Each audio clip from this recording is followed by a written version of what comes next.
Big up guys. Welcome to this stream. Obviously the buzz still buzzing.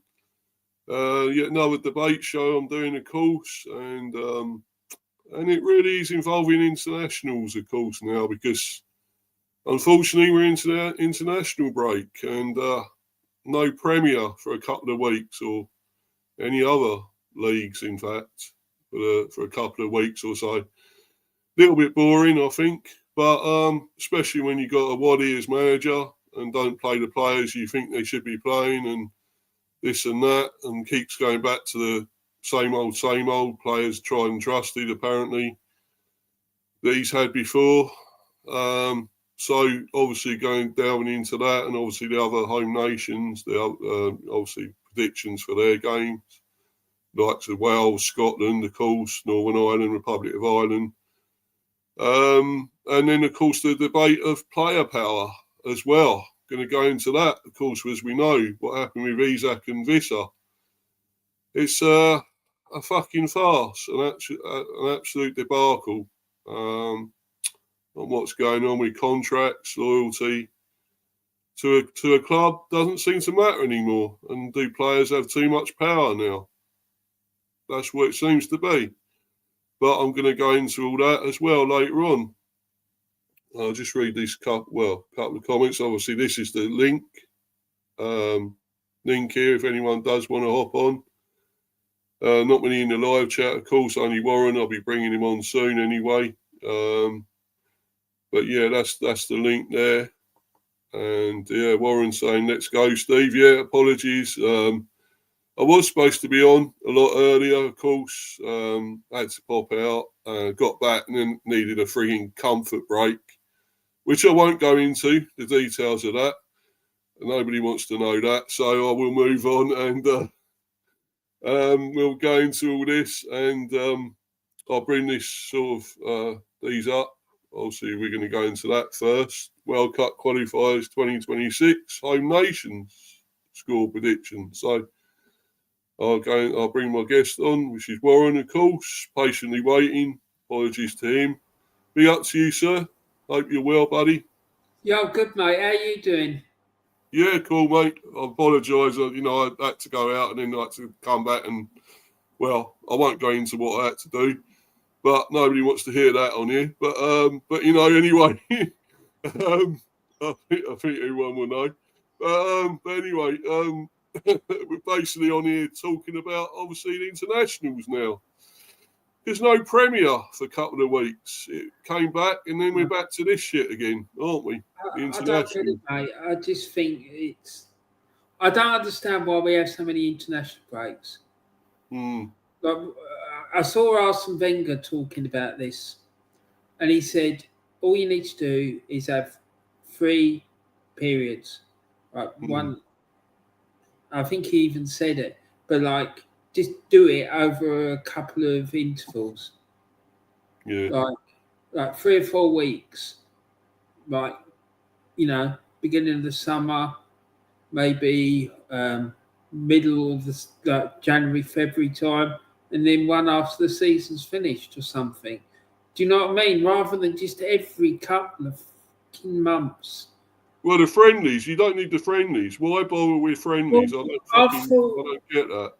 I thought we were doing away with friendlies when they brought the Europa League in. I thought that was the whole point of the Europa League. Exactly. So they didn't need friendlies.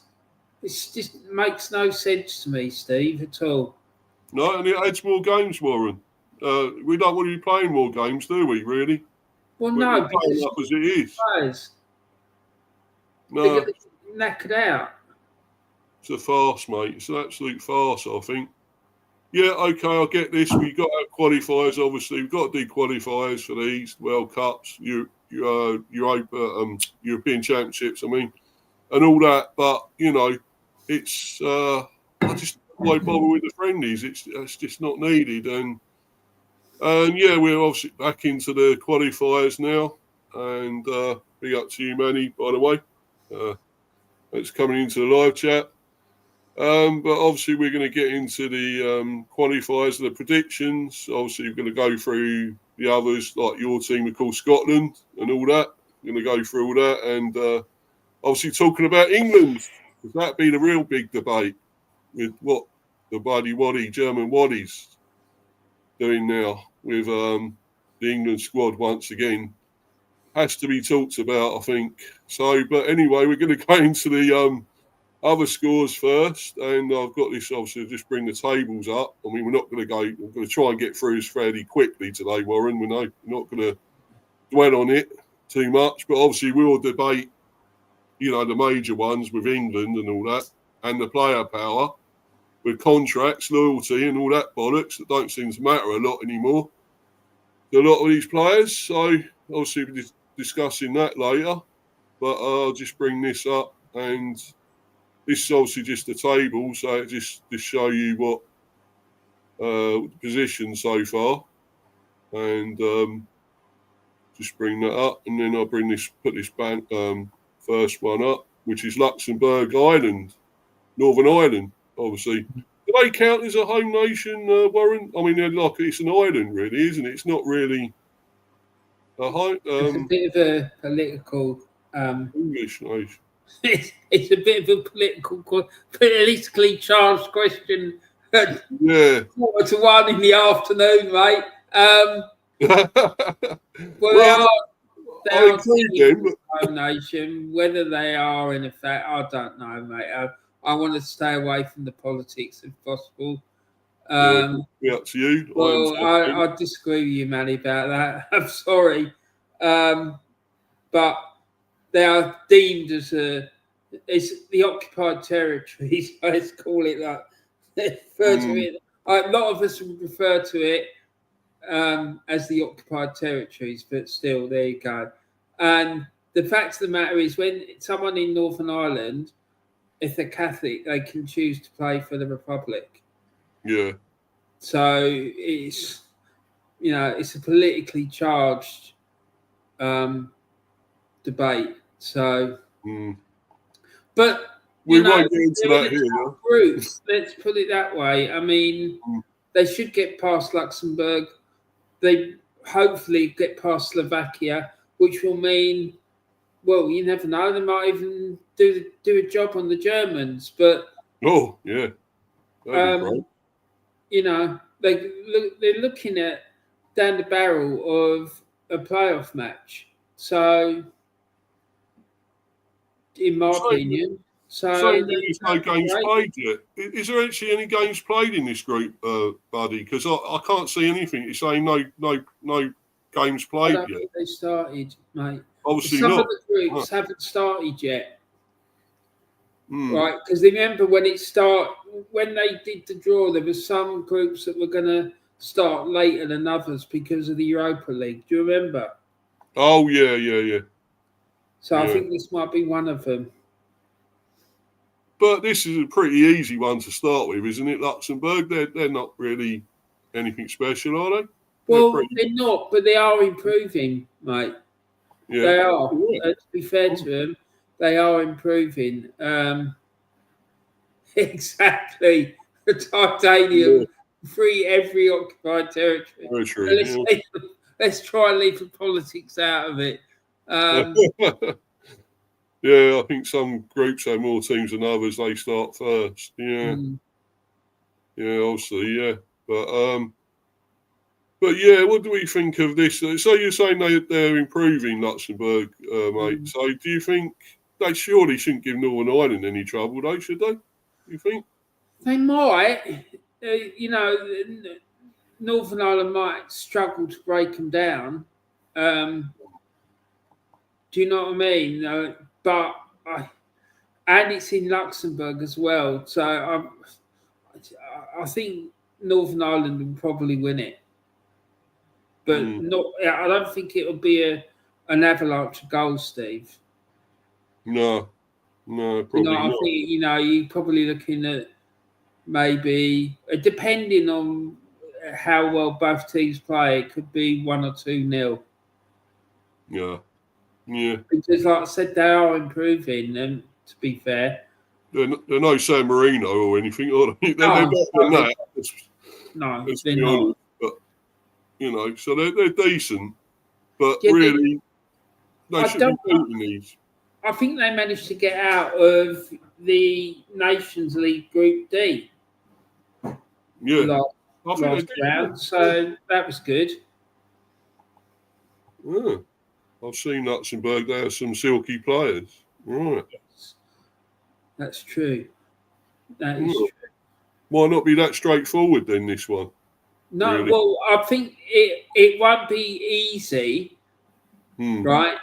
But I think Northern Ireland should have enough to get the job done. And like I said, I think they have to be favourites to get that playoff spot. Obviously the big game for Northern Ireland is going to be that match against Slovakia. Yeah. They're pretty decent. Slovakia as well, aren't they? They're a pretty good team, I think. Obviously, Germany are the best team there, you would say, obviously. Yeah, well, if they don't come out of that group with maximum points, something's not right. Yeah, they're probably wallop teams like this, Germany, wouldn't they, you think? Maybe Slovakia. I don't think they'll wallop any of them, to be honest. Oh, right. I think they'll win, and they'll probably win comfortably, but I don't think it'll be walloping. I can't see them winning like 6-7 against any of those teams. To be honest, mate, I don't. I think these two teams in that group with Northern Ireland are better than what people probably think they are. Yeah. My predictions: 1 Germany, 2 Slovakia, 3 Luxembourg, 4 Northern Ireland. So thinking they won't get through Northern Ireland. Yeah. Well, it's possible they might not, but I don't know. What I think they're made up of lower league players, aren't they? Northern Ireland, really. Well, they are, but they have done well recently in international football. I mean, let's not forget they have got a really good, experienced international manager as well. You know, I can't remember the guy's name, but he's O'Neill, got experience. Is it an O'Neill? I think it's O'Neill. Yeah. And he knows what he's doing. Yeah. I think I would say they get through, but I don't know. It's usually say might be the playoff thing. I do believe Northern Ireland will miss out, but in third, Germany and Slovakia look too strong for me. Well, I'm not convinced I agree with that. I think Germany definitely, but I think Northern Ireland can take Slovakia. Yeah. And I think probably Luxembourg are going to take points off Slovakia as well. Yeah. Michael O'Neill, yeah. No relation to his compatriot Martin, who captained Northern Ireland, managed the Republic of Ireland, yeah. Obviously, but yeah, it's another O'Neill, but yeah. Probably not as good as Martin, I wouldn't say. But anyway, you know. But exactly. No, mate. So what are we going to go for a score here? What are you going to predict for this? I'm going 2-0 Northern Ireland. You're right. So you don't think Luxembourg will get a goal? No, I don't, because I just think that Northern Ireland are quite tight. It's quite strong defensively, well organised, and I just think they won't be able to break them down. And I just think it's going to be a cagey affair, and I think Northern Ireland will hit them on the break. Oh, I'm going to go along with yours, mate. I think that 2-0. I think it'll be 2, at least that. Could be a third. They might get a third, but I'll go with the 2-0. Too, because they, like I said, mate, they are improving. It's not going to be a 5-6-0 job like it was like it used to be like 30 odd years ago when teams played them. They were one of the 2 worst teams in whipping boys, weren't they? Yeah, we know. I remember seeing England beaten 9-0 at Wembley once. Yeah. Oh God, how long ago was that? I mean, I think you had lots of Barnes and Waddle and whatever there, weren't they there? And Lineker and all that lot. I would have said 9-0. I would think we're going back to maybe like 80s, 90s, I suppose. Probably more 80s, I would say. 1-1 draw, in my opinion. Well, yeah, that's good. Yeah, put in your predictions, guys. What you think the score will be? Northern Ireland goalkeeper will turn up. All right. I'm not actually sure who the Northern Ireland keeper is. Do you know who it is, Warren? No, I don't. But I hope he does turn up for their sake. Otherwise, who's going to play goal? Exactly. Yeah, they will get a few then, won't they, Warren? Yeah. No, It's a joke, by the way. yeah, I know. Yeah. Yeah. So yeah, I think they will win 2-0. Obviously, Iron Titanium's going 1-1 draw. What are you going to put there, Manny? Come on, let's have yours, mate. Come on, I want to see your prediction. I'm sure you probably would have Northern Ireland to win.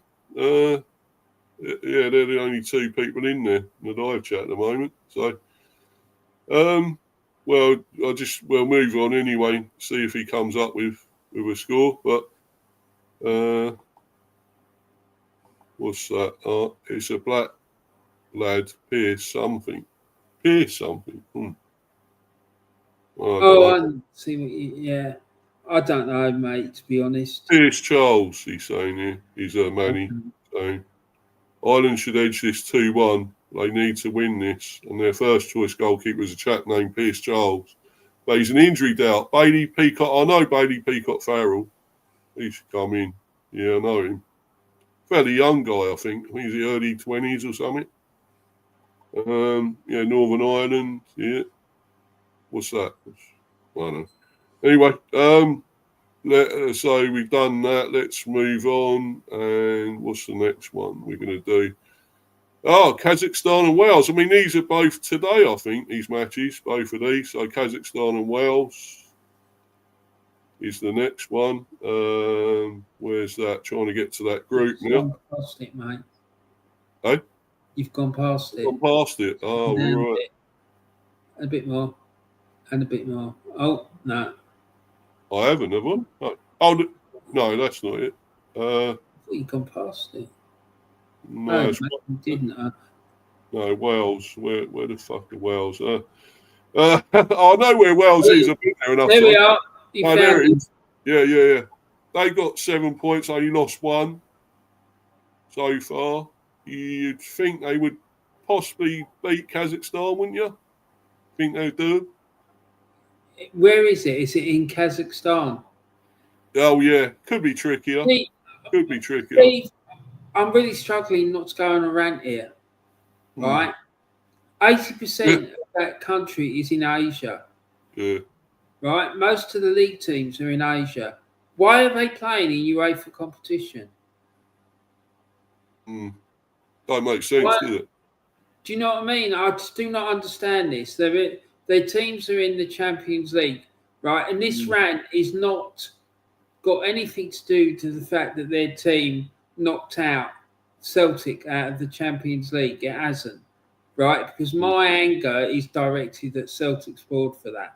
But the question has to be asked about why it is that they're competing in UEFA competitions when 95% of the country is in Asia. Yeah. Do you know what I mean? And they'd probably stand a bit of chance of qualifying out of that Asian qualifying group than they would out of the European one. Yeah. Well, I am Titanium saying it's both. He's saying. What's both? What you're talking about, I think. Europe and Asia.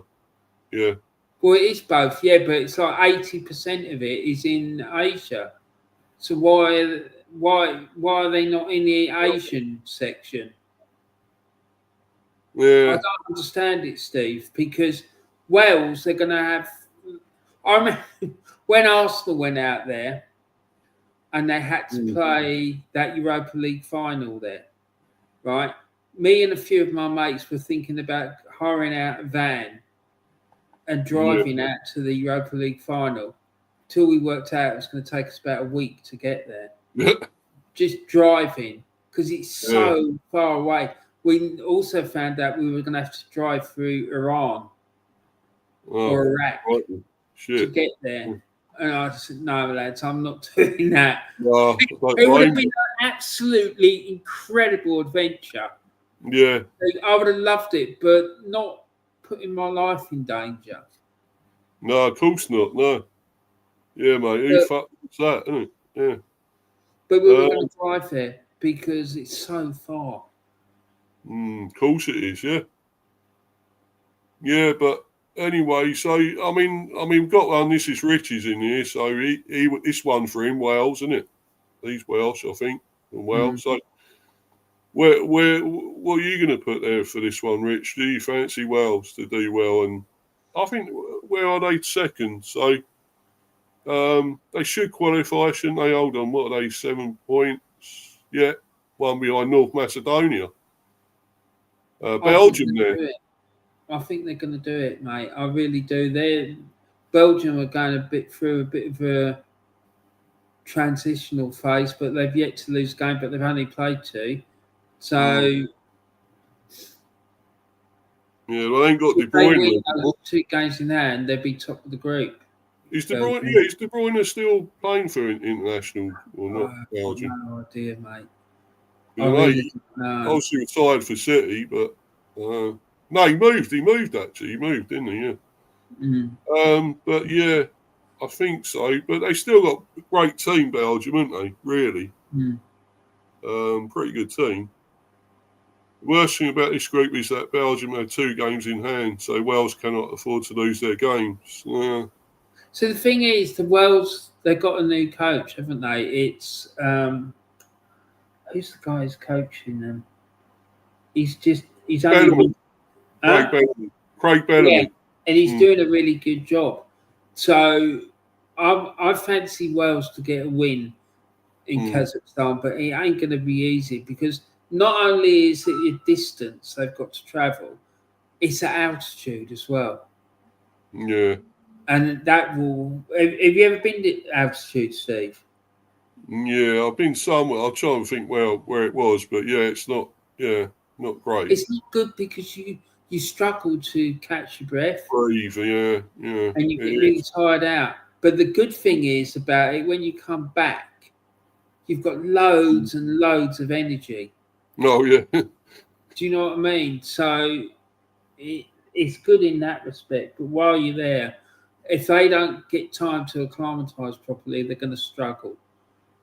But I think they'll win, but it's not going to be easy. Yeah. Yeah. Yeah, about feeble Courtois there, yeah.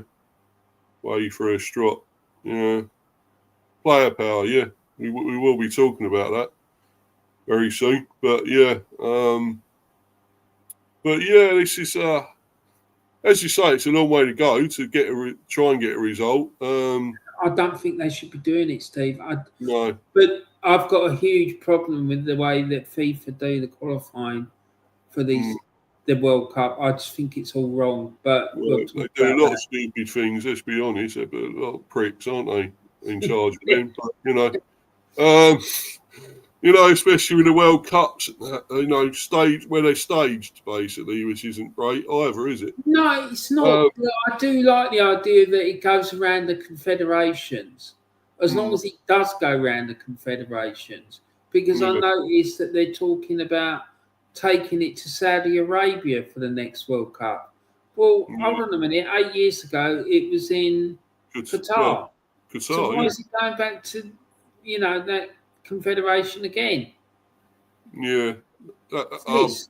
Could it be something to do with a bit of, Yeah, exactly. I'm not happy about it. Especially given their human rights records as well.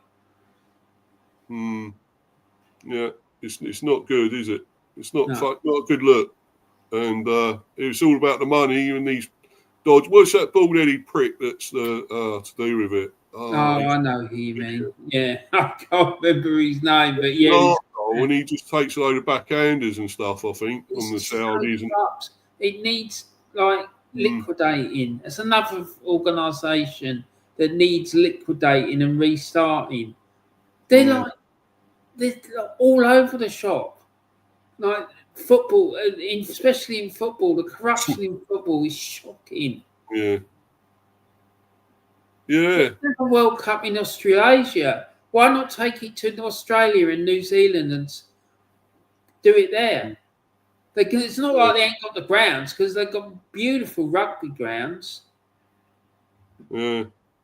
Like, you know, the MCG and the SCG and whatnot, they could play it there, because the Lions played there at the MCG recently and the SCG.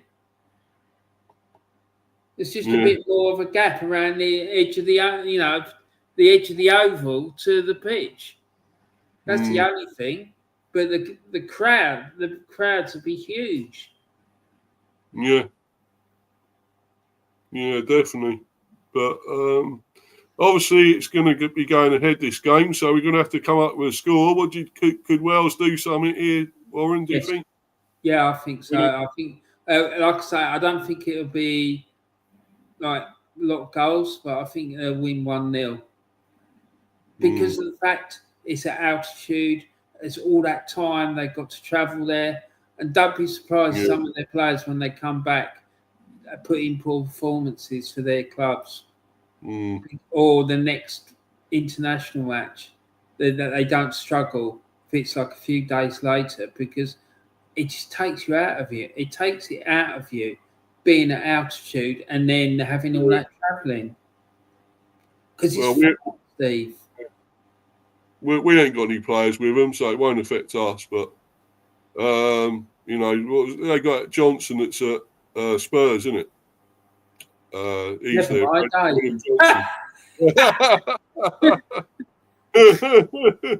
Oh dear, what a shame, mate. Yeah. We really feel sorry for them, don't we? No. Yeah. But yeah, so there are some that obviously play. Let's talk about Aaron Ramsey still not playing in there. He stood out.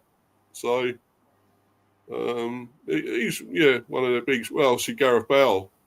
They miss him. Do you think? I mean, it's been a while now since he's retired from there, isn't it? I suppose. I just hope they can keep him involved with the coaching team, like him and Aaron Ramsdale. It's just good to have people like that around. You know, the group, because they can bring their experience to bear, and they can, you know. I just think it's important. They were two of their biggest, best players, I would say, really, wouldn't they? Yeah, of course. I think Aaron Ramsey, he's still playing, so I think he's still playing, isn't he? So I'm sure he will be back, will be playing at some stage. I don't know where he's playing, though, because I know he was at Rangers and that didn't work. And he was at Cardiff. I think he was at Cardiff, player manager. I think at Cardiff, and then they sacked him, I think, or he left. Yeah, I don't know where he is now, to be honest. It's all that, wasn't it, in Cardiff? Yeah, oh yeah.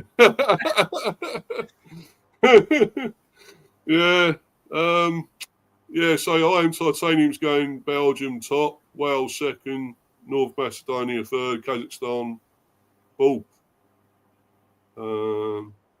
Somebody, who's that fifth? Oh, Uzbekistan, I think. Yeah. Literally. Yeah. So, yeah, could you see that? I mean, obviously Belgium have got a few more to play, so I'm sure they would probably overtake maybe North Macedonia and Wales, I guess. You would think? Yeah, I think so. Well, they should do. It depends whether have they still got that guy who thinks he's Pep managing them, the Spanish guy. Oh, good.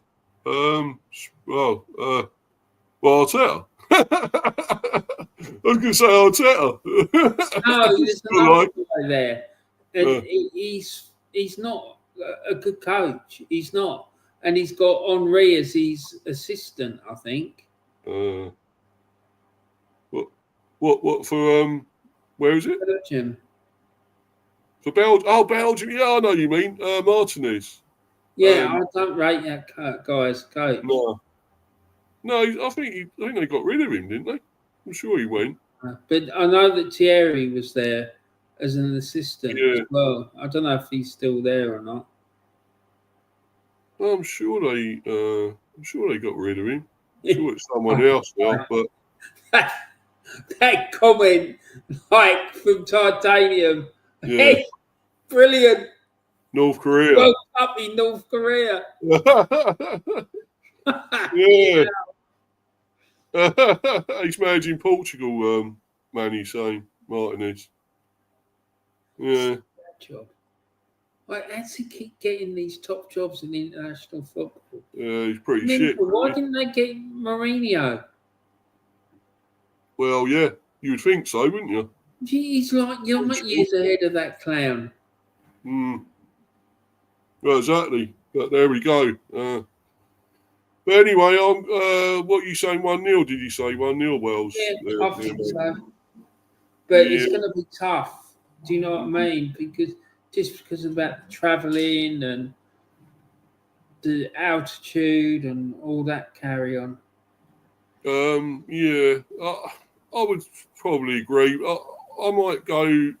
I just got a feeling Kazakhstan might get a goal. You know, I'm going to go 2-1 Wales for this. 2-1, I think. The Belgian coach is a French guy named Rudy Garcia. He's the one who brought Courtois back in. Right.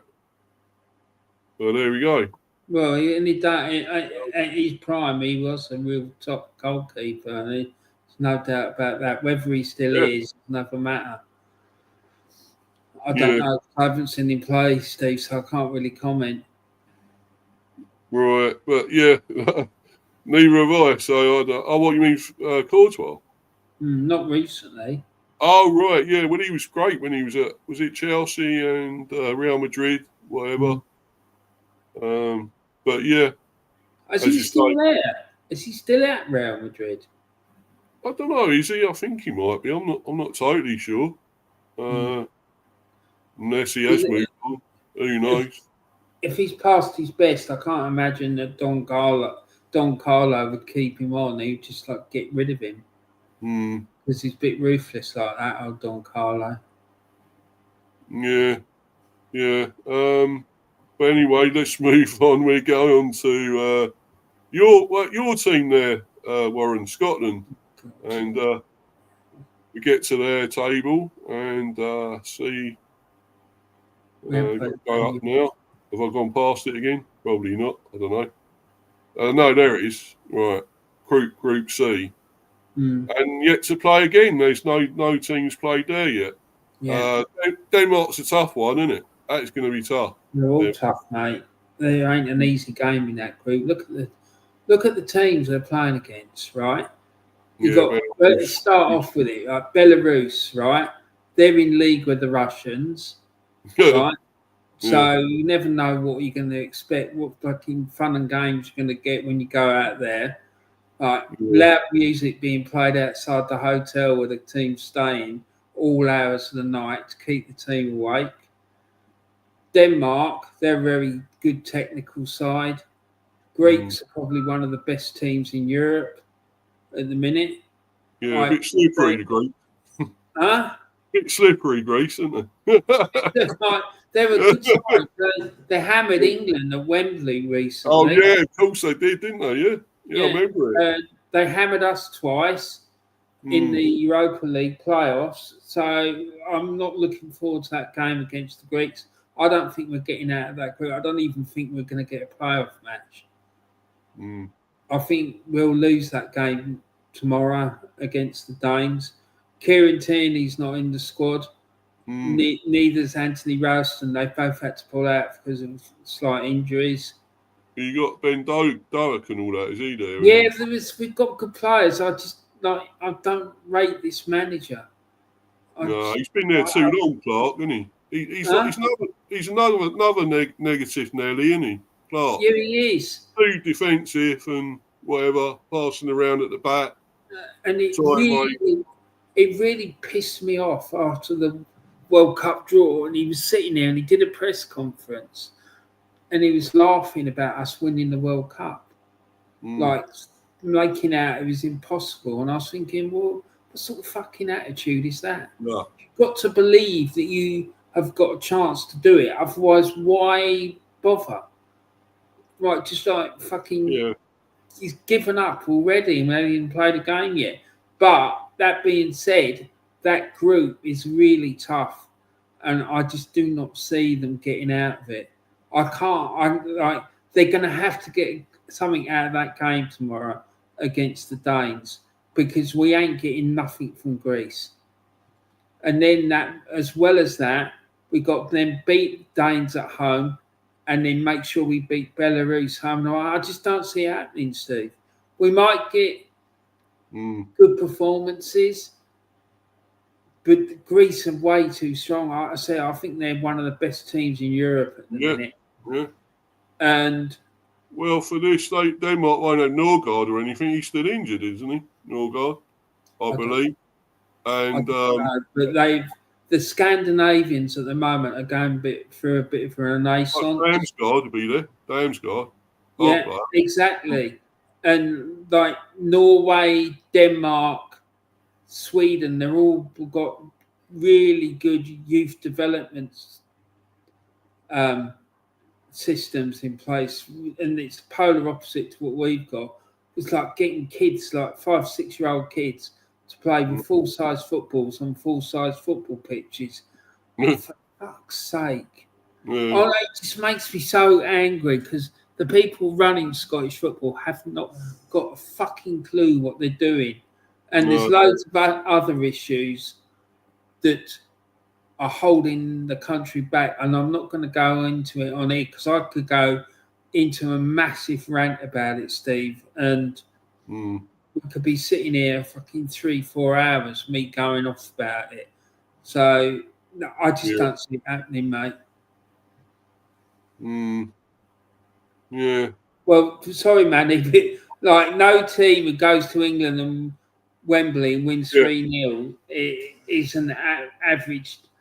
Just a good team. A good team. Does that say about what does that say about the standard of England as well? Players? No, they're not. They're a top side, and they're going to do really well at that World Cup.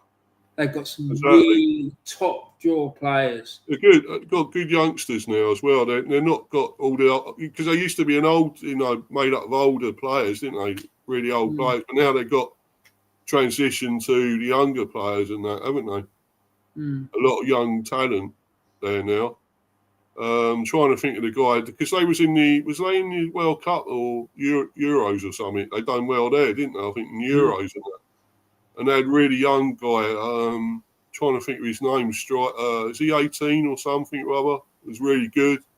And I think he might have scored against England or something. Well, I wouldn't be surprised, would you? Anyone scores against fucking England, let's be honest. But it's no, he's really talented. They got some talent there, and that's going to be tough. But Denmark, that's going to be a real tough one as well. And can you see anything for Scotland here, Warren, at all? I can see 2 victories against Belarus if we play well. And I can see, if we're lucky, we get a point against Denmark at home. Other than that, no, not a chance. I think we'll do well to not finish bottom of the group. Because Belarus, it's not because I think they're better than us. It's because of all the shenanigans that I know that's going to happen when we go and play out there. Yeah. All the cheating. And I've got no confidence in their authorities or FIFA to make sure that that game is played in the right sort of environment. So if this is a total disaster again, do you think Clark will be gone? I think he was talking about retiring before the draw was made. So I think if it goes really badly wrong, and I think it will, I think he'll be gone. Because I just think he's lost his mojo. The thing is with Clark, he's a good coach if you're playing against a much superior opposition. He can set his team up to defend well and hit teams on the counter. like he did against England a few Euros ago at Wembley when it was a 0-0 draw. That is that was a Steve Clarke masterclass performance. That's what he's good at. That's what he does. But no, I just don't see it, mate. I just don't think we got. The problem is we haven't got a top quality striker. We got quality in midfield and we got a few good defenders. We got a problem with the goalkeeper, and we haven't got a top quality striker.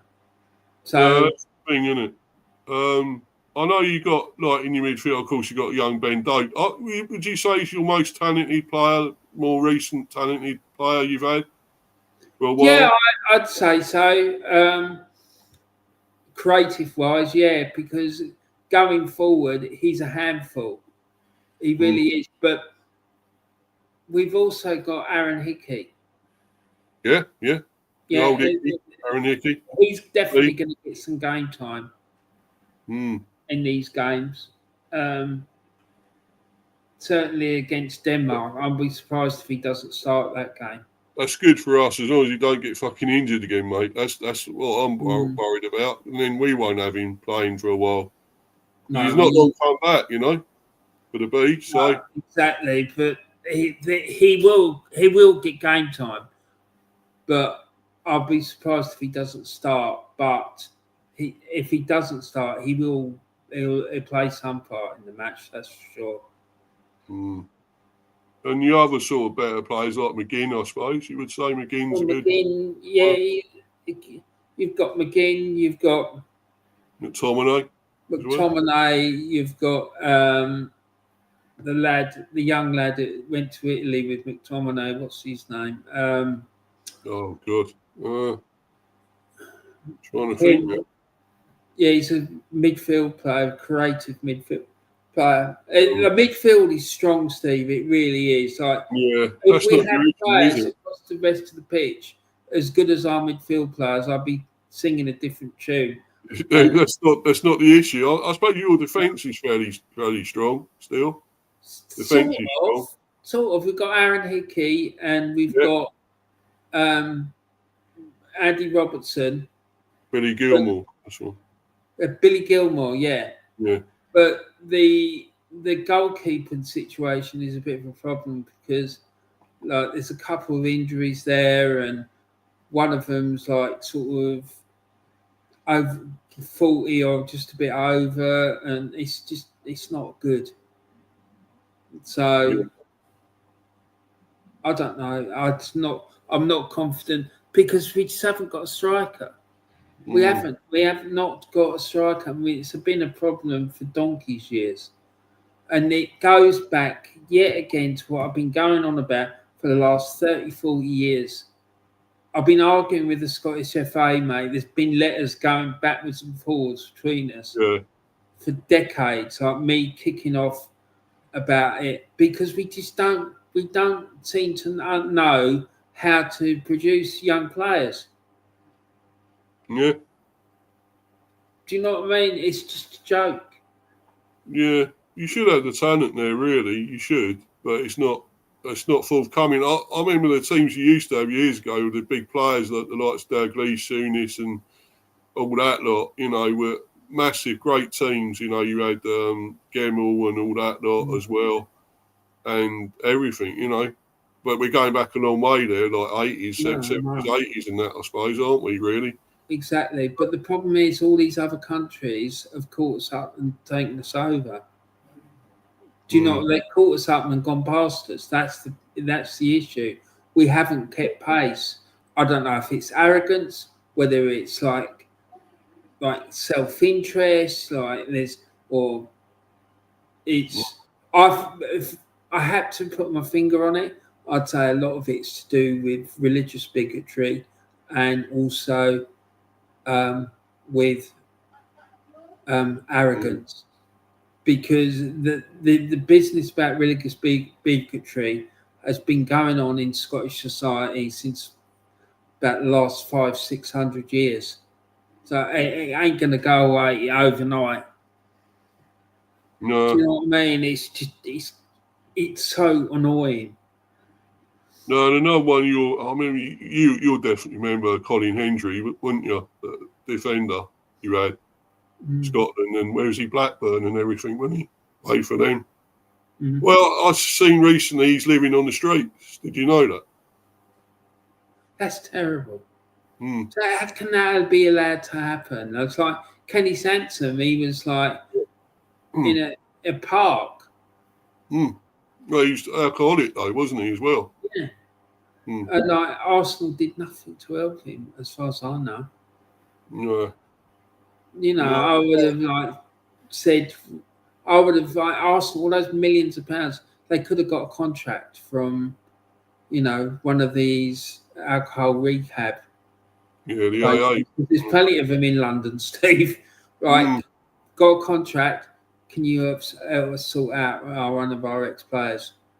Because he's a legend, another legend icon at your team, and you can't help somebody like that out, who's a magnificent player and a great guy as well, apparently. So he's one of our greatest ever left backs, if not the greatest left back.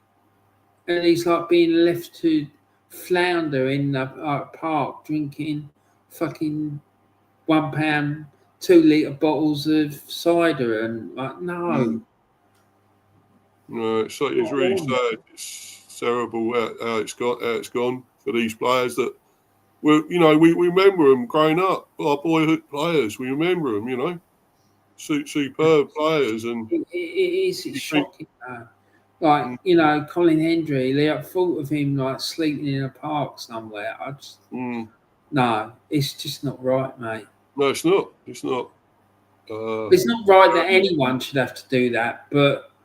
Do you know what I mean? Like, Guy played with distinction with Blackburn Rovers, with Rangers. He did it with the national team. So how come like no one's like stepping up to help him? Yeah, I don't know, mate. It's terrible. You know, it's just no help for these. They should be for these players, and you know, we all know that ones that went through it, Burson, of course, and loads of others, Ruddock, and loads of more. Big Tony. Tony, yeah. Old Adams, yeah, brilliant. But it's a shame he went through all that. But, you know, he came out the other end okay, I guess, in the end. But, yeah, big up to you, Flair, coming in. Big up, Mr. B, yeah, big up to you, bro. Thanks for coming in. Arsenal fan, of course. But, yeah, so getting back to this, what are we going to say for this, Warren? A defeat, I would say, for Scotland. Yeah, I'm going for a 2-1 defeat. I think we will score. But it all depends what team he puts out. I want to see Ben Doak starting. Whether he will or not, I don't know, because I don't know if he's had any starts with Bournemouth this year. But we're going to lose, mate. There's no two ways about it. And Denmark are too good, and like Denmark and Greece are my tip for the two that are like Greece will win the group, Denmark will go to the playoffs. We've got absolutely no chance of getting to the playoffs because the other like Denmark and Greece are way too strong, and I'm even not ruling out the fact that we'll finish bottom of the group because I think, like I said, there's going to be too much nonsense go on when we go to Belarus. We might beat them at home, but when we go over there, mate, it's going to be really tricky, really dicey, just because of all the shenanigans they'll get up to. Oh, yeah. Yeah, exactly. But, and you got no, as you say, no real proper striker. I mean, you had Lyndon Dykes was your more recent one, wasn't he? Yeah, but he's not of the standard, mate. Do you know what I mean? Like, if you're playing against Spain or Germany or Holland or England, is he going to score? No. No. Do you know, even with all that great midfield that he's got behind him, and it is a good midfield, mate. Do you know what I mean? But like, he will not score. He's not going to terrify defences. No. Was the other one? Was the other one something Adams? The other one. I'm trying to think. Shay Adams. Jay Adams, yeah. There's another one. Like he's like he went to, I think it was Napoli. No, he didn't go to Napoli. Where did he go? He went somewhere in Italy, and like let's talk about him coming back again because it hasn't really worked out. So yeah, it tells you everything then, doesn't it? It's going to be really tough for you, like, and you know, and don't hate me for this, Warren, but I'm going to say 3-0 Denmark. No, yeah. I think you're right, mate. Because I went to about 93, 94. I was in Sweden. Yeah. I was out there like on a study visit, and I was there for about 3 weeks. I think I was staying in Malmo, and I went to see a game. I went to watch Malmo. And I remember seeing all the kids as well in Copenhagen playing football. Mate, the technique was just like, then was really way above what we've got. I just don't see how we're gonna contain them. But got the likes of Damsgaard, our player, of course, and they got that guy called Dahlberg. He's really good, apparently striker. And then, of course, you got. I don't think Norgard was fit, but no, Flair's saying it could be a Norgard hat trick. Well, can't if he's playing. He's not fit to play, is he? Yeah. Denmark too good for Scotland. Not a lot of attacking threat from a Scotland perspective. They have a very hit and miss squad with players that are great and players that are mid. Well, in the midfield, they're very strong, but the rest of the team is a bit up in the air. Like we've got a problem with the goalkeeper position, and the centre of defence is an issue as well. Yeah, Angus Gunn, you got in goal, haven't you? No, he's not. He's not available. I think he's injured. Oh right. Oh right. So who else would you? What's his name? The other guy is he still playing? Oh God, used to be in goal for Sunderland and whatever. I can't remember, Steve. I think I know you're talking. He's about 40 odd or something now. Yeah, he played with Arteta. You know. Yeah, I can't remember. Steve, my memory's shocking. I just can't remember the things. That's right, mate. Mine ain't too great sometimes. But yeah, what the fuck is his name now? I know he is still playing as well, I think, isn't he? Yeah, but he's another one that's injured, I think. Craig Gordon, that's it. That's it. 42. Still Scotland's best goalkeeper, but sadly injured. He needs to find another one because he's too old. He shouldn't be relying on him. 42 years old, and he's like, no, mate, it's not on. No way. But I mean, a lot of good goalies did go on to 40 odds, you know, like Shilton and everything, you know. So Dino's off, yeah, famously, yeah. So there are some that are really good still for that age. So, but yeah, as you say, they need somebody else. Yeah, I'm going 3-0 Denmark. You're going, did you say 2-1 Denmark? That's a shame. But if he plays Ben Doak, if he plays Doak, we've got a chance of at least getting a goal. I just don't think we've got enough to beat them. No. Ben Gannon Doak now, as he's known for some reason. I don't understand what that's all about, Steve. No. Strange, isn't it? But there we go. Yeah, you remember Jim Leighton, no doubt. I do remember him. Destroyed by Alex Ferguson. Yeah. Strangely enough. He passed away, didn't he? Did he pass away, Jim Leighton? Am I wrong about that? Oh, no, I'm thinking of maybe Andy Gorham. Was it Andy Gorham passed away? I don't know, mate. I really don't, because I don't know what's going on with these people. I didn't know that Colin Hendry was sleeping rough and all that carry on.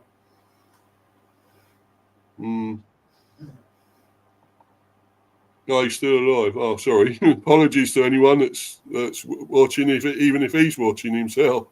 Apologise, mate, for thinking you passed away. Sorry about that. Because I hadn't heard anything, but it doesn't mean to say it hasn't happened. Yeah, but anyway, let's move on and go on to Republic of Ireland and Hungary. So let's get to their group, their group there, table, and there we go. They haven't played either yet. None of them have played. So quite a tough one for Republic of Ireland. Hungary, Portugal, both good teams. As we know, Portugal, great. But Hungary, they're very good. Got Szoboszlai and all that, of course, Hungary.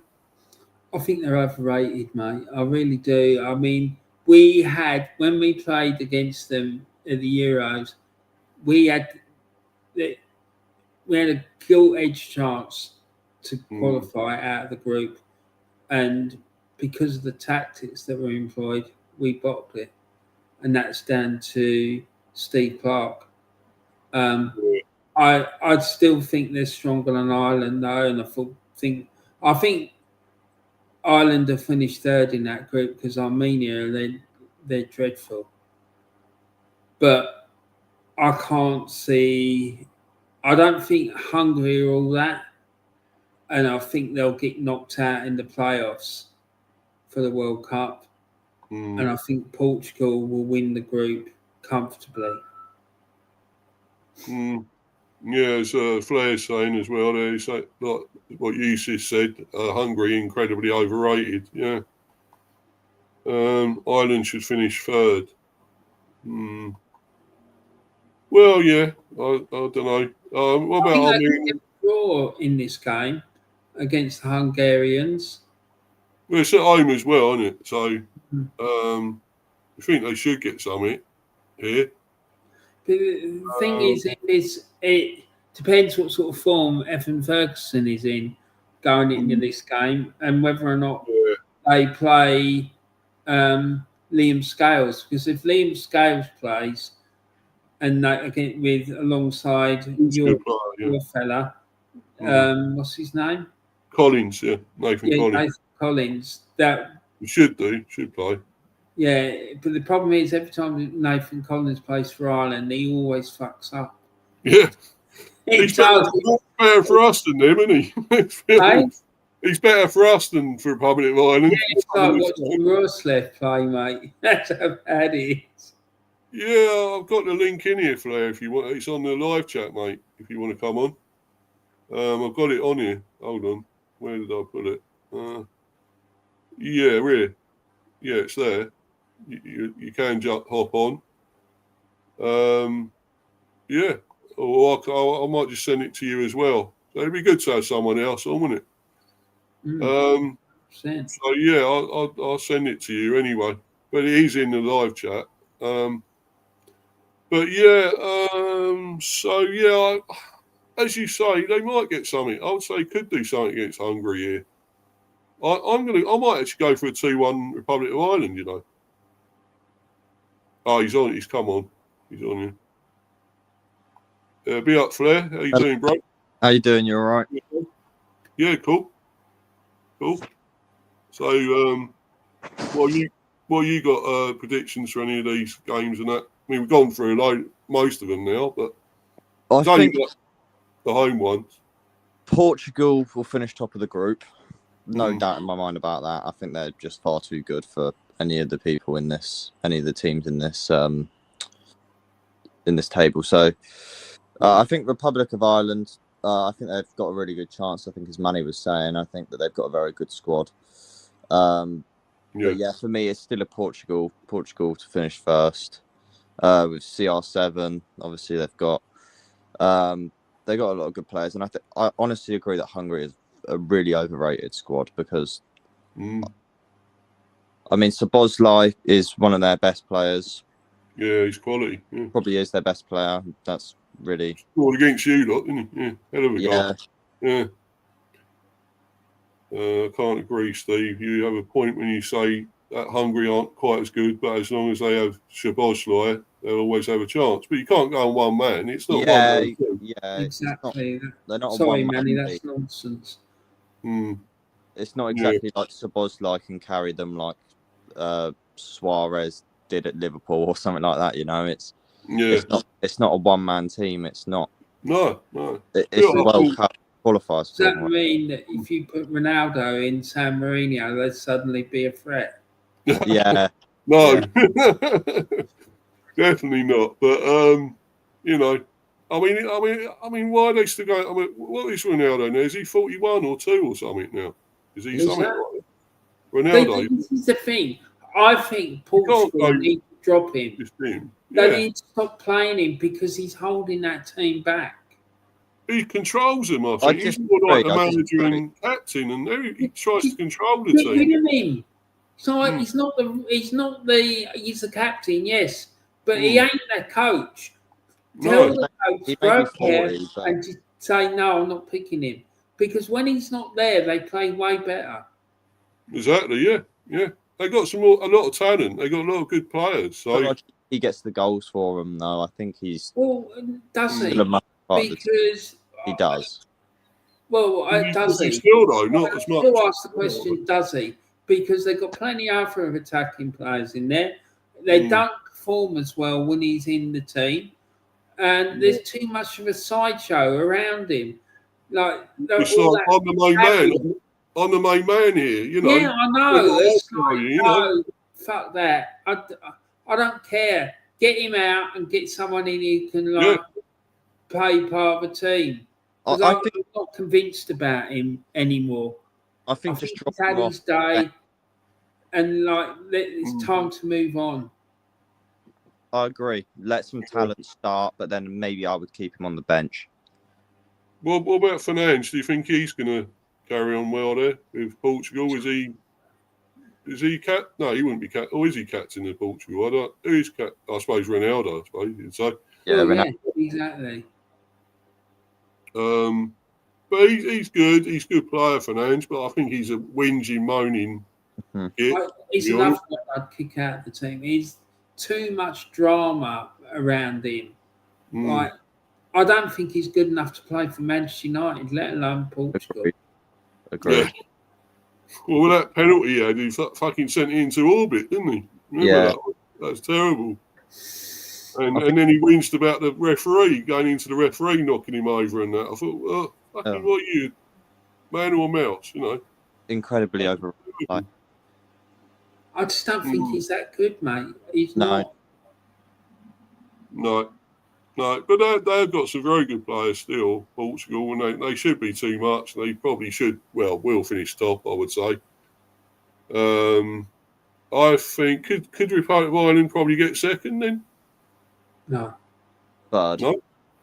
No. I think they could get something out of Hungary at home, but I just don't see them beating Hungary because they'll need to do something against Hungary away as well. And the thing is, if I was Ireland, what I would do, that coach that they got, he needs to use that first hour or so they had against England at Wembley as a template. Right, because they played really well for about an hour in that game until it all collapsed. But before that, they were doing really well. He needs to use that as a template because that will be the key to it all. They could knock Hungary out, but I just can't see it. Do you know what I mean? And it depends whether Evan Ferguson is able to stay fit enough to play because you're getting the ball inside the box, mate, and he's lethal. I really rate him. I think he's still only really young and he's going to be a great striker. He really is. I mean, I think we were interested in him at one stage, getting him. A lot of other teams, mate. I know Arsenal were interested in him. Celtic were, Manchester United were. But he's a top player. I just think they need to use those tactics they had against England at Wembley as a template, especially when they go away to Portugal, especially when they go away to Hungary and at home against Portugal, because I think that's the way that they're going to get points out of these teams. Other than that, Mm. I just don't see it, mate. I'm not convinced about the coach. I don't think he's that great. No. If Brendan walks, which seemingly is increasingly likely, then if I was the FAI, I'll be looking to recruit him because I think he's an elite level manager and he will get the best out of that squad. And he one thing that Brendan's good at as well is developing players. Yeah. So yeah, he's a great manager, really. I mean, I don't know if he come back to the Premier. He's been treated like shit by Celtic, so definitely. But I'm actually going to go for a 1-1. I've decided I had 2-1 Ireland, but I'm going to go 1-1 for this one. What did you say, Flair? Did you say something for this one? I'd say the Republic of Ireland, a good squad, as you said, with Evan Ferguson. The ceiling is really, really high. A lot of teams have been after him, and I'm not surprised because I don't think there's a striker at the moment with a higher ceiling than him. So for me, I'd have to say it would be a 2-0 Hungary win. As you said, manager and how they're set up, I don't think they'll have enough to get a win here. So 2-0 to Hungary for me. Right. What about you then, Warren? What are you going to say? I think everything I've said, I'll go for Ireland to win. 1-0. 1-0. I think 1-0. they're winning 1-0. Right. Well, it could go anyway, Steve. It really could. It depends how they play. You know, if they concede early, it could be a nightmare. But if they hold out and they play the tactics like they did against England at Wembley, I just think they could take them because I don't rate this Hungarian team. I don't think they're all that. And one player does not make a team. Definitely not. No. 100%. No. But before we move on to the big debate about England, what are you going to say about these other ones, Flair? Because you obviously weren't on here. So what are you going to go for this one, Luxembourg and Northern Ireland? That's a hit and miss game, but Northern Ireland have it in the bag for me. Luxembourg just not strong enough. What score are you going to say? 2-0 Ireland. I think that's what me and Warren said, didn't we? 2-0. Yeah. Hit and miss game, isn't it? Yeah, definitely. What about this one then? Kazakhstan and Wales. Wales. Wales to win. 3-0 should win. Yeah. I think I'll put 2-0 or 3-0 or something like that. Or did I put 2-1? I don't. I think I had 2-1 Wales. What did you have, Warren, for this one? I can't remember. I think it will be a very tight game just because of the amount of travelling that Wales are going to do. The fact it's probably going to be really hot. The fact that they're going to be having to play at altitude. And are they going to have had enough time to prepare? Because if they're not out there for 3-4 days before that game is played, they will not be ready to deal with the altitude because it takes that long to acclimatise. So I think you had 1-0 Wales, didn't you? Yeah, I think I did. Yeah. So it's going to be a very, very difficult game, right? Because if they haven't had the right amount of time to acclimatise, it could be really difficult for them. Because being at altitude, it's no joke, mate. I'm telling you, I've done it myself, and it's hard because you struggle to get your breath. You have to take deep breaths, and it's hard, and you get tired easily. But then conversely, when you come back to sea level, you've got loads of energy. That's why top elite athletes will go there, just before a big event or something, because when they go to play in the big event, their energy levels are really, really high. Yeah, Yeah, and you had what was it? You had for this one, Flair 2-0. Yeah, Denmark. So Denmark. Yeah, sorry. Yeah, yeah. I think I had. What did I have? I had 3-0 Denmark. Sorry, yeah, 3-0 Denmark. And Warren, you had Denmark to win as well, didn't you? Yeah, 2-1. 2-1. Because I think I just can't see us winning it. I just don't think. I just think Denmark are a very, very good side, and I just don't see us beating them, really. No, but we're going to move on, and this is a big talking point now of England's squad. England versus Andorra. Andorra? Or Andorra even. That as well, Andorra. But Tommy Tickle brings Loftus-Cheek back into squad. Is he more of a Wally than Southgate, Blair?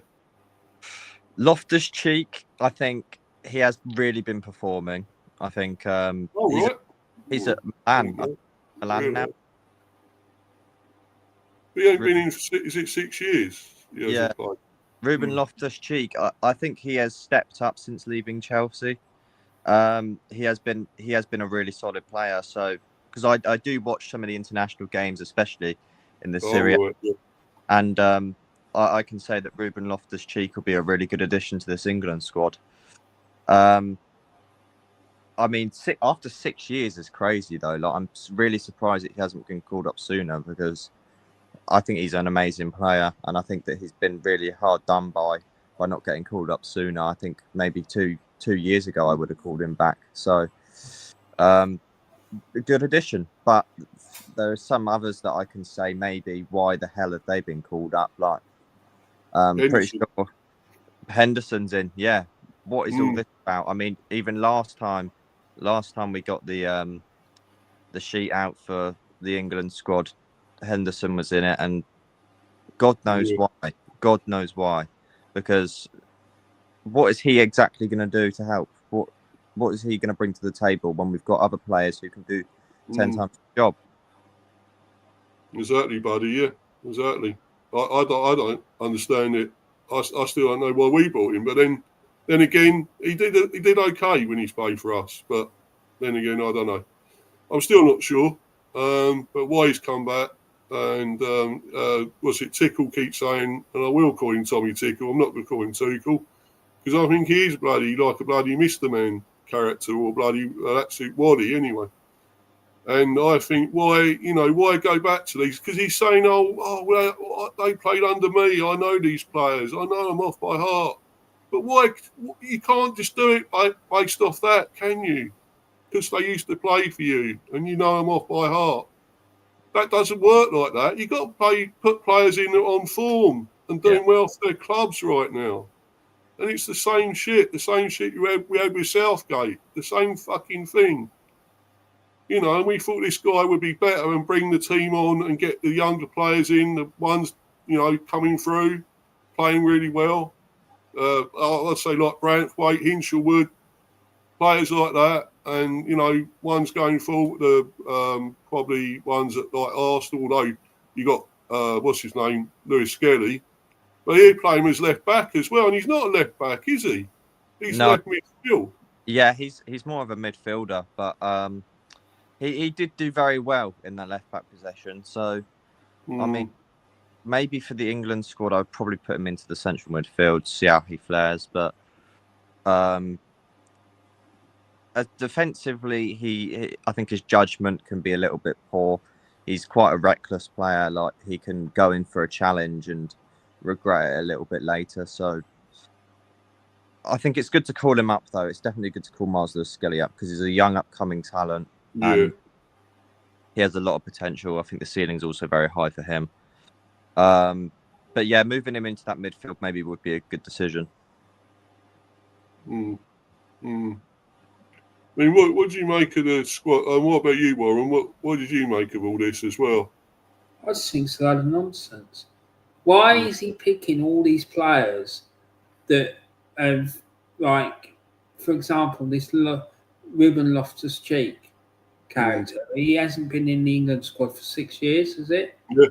Why is he bringing him back in? They're playing Andorra. Why does he need to bring him in? Why not give like some untried player a chance? Like, I'm just going through the FIFA rankings. I'm down to 110th, and I still haven't come across Andorra. So on the screen I'm looking at now, you've got Lebanon 112, Vietnam 113, and Kazakhstan 114. Right? Andorra's nowhere to be seen. Yeah. So why is he doing it? Why is he playing Jordan Henderson? Exactly. It's mental, mate. Get someone like it is, fella. It's a joke. They should be treating it like a friendly match, because you could go and pick like players from League One and League Two and still win that game.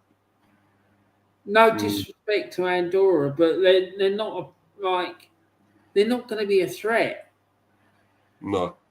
Like, if England were to play their full strength team, like 1 to 11 against this Andorra side, if they didn't win that game 6-7, I'd be asking questions about why not. Saying it, and then they still struggle, don't they, to beat these little teams? Why? They played a game recently, and they were playing a team of a similar level, and they struggled to a 3-0 win. But that's because of this clown's tactics.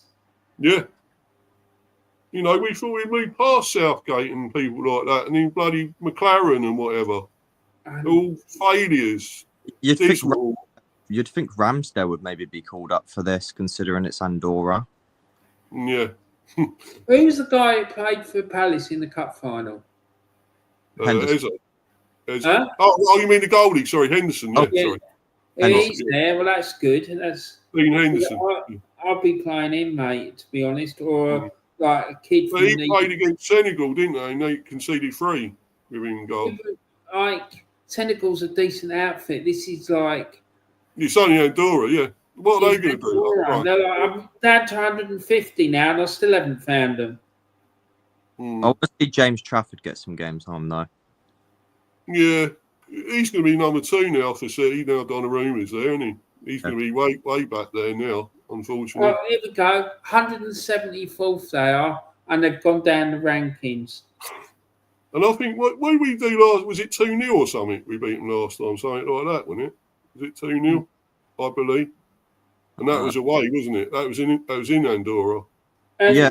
They're sandwiched between St Vincent's, which is a Caribbean island, right? And what's this one here? Chad, which is an African country. So, I mean, look, that tells its own story. 174th in the world, this team is, that England are playing against. They should be using this as an opportunity to blood some young players and give them a run out. But no. Instead of that, we're playing Harold Henderson. I bet you he'll start that game. He's 35, I think, 36. Why? What's he going to learn from playing Henderson? Not a lot. No, nothing. Nothing. No. Madness. Like Declan Rice. Why? What? Why would you need to do that? You don't need to play these. It makes no sense to me. Yeah, but I mean, this is just a squad, though. We don't know what the actual team will be. So, yeah, but where in that squad, Steve? Look at the strikers. You've got Bowen, Easy, Gordon, Kane, Maguire, Madueke, Rashford, and Watkins. Why? Do you know what I mean? Yeah. Like, get some up and coming youngsters. Well, you can't have Delap. He's injured, so you couldn't put him in there. He's injured now. Do you know what I mean? It's like bring up some players that have been playing in the under 21s. Yeah. Well, there are a lot of good ones in the under 21s. We know that because they won the. They won the bloody tournament the last time. Give him a chance. This guy, mate, I'm fucking sick of this clown. Ethan Waneri should have been called up, in my opinion. Yeah, he's pretty good. He's good, Ranieri. Just trying to think who else. likes of what's his name, the guy that's gone to Villa, one from Liverpool. Oh, Elliot. Elliot, yeah. When he played in the under-21s, he was great, wasn't he? Yeah. Brilliant there. So for me, what you do is you take a lot of youngsters out of that under-21 squad, and you have every part of the field, goalkeeper, defender, midfielder, and a striker, like main players. The rest of them, like, bring it out for the under-21s. They're 174th in the world. England will not lose this game. This is a perfect opportunity to blood these players. Give them, like, experience, being around, like, the full squad, like, being, like, playing in a game against, like, an established international team in front of, is it at home? Yeah.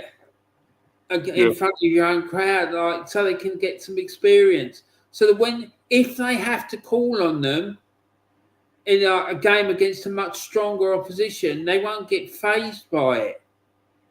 It's madness, Steve, the highest order. This guy he might have been a good a few years ago, mate. He's lost the plot big time. Yes, you see, it's like when he comes to England, you got to be yes man, haven't you? When you come to England, when you join the England thing, we do what you say. He will start Harry Kane against Andorra. Watch. Yeah. Watch. Just watch it. Watkins won't even get a breather in there. Rashford. Yeah. Harry Kane start. Rashford won't. I don't think Rashford will play. Gordon. I think Manuaki should start. He's played Manuaki a few times. Yeah.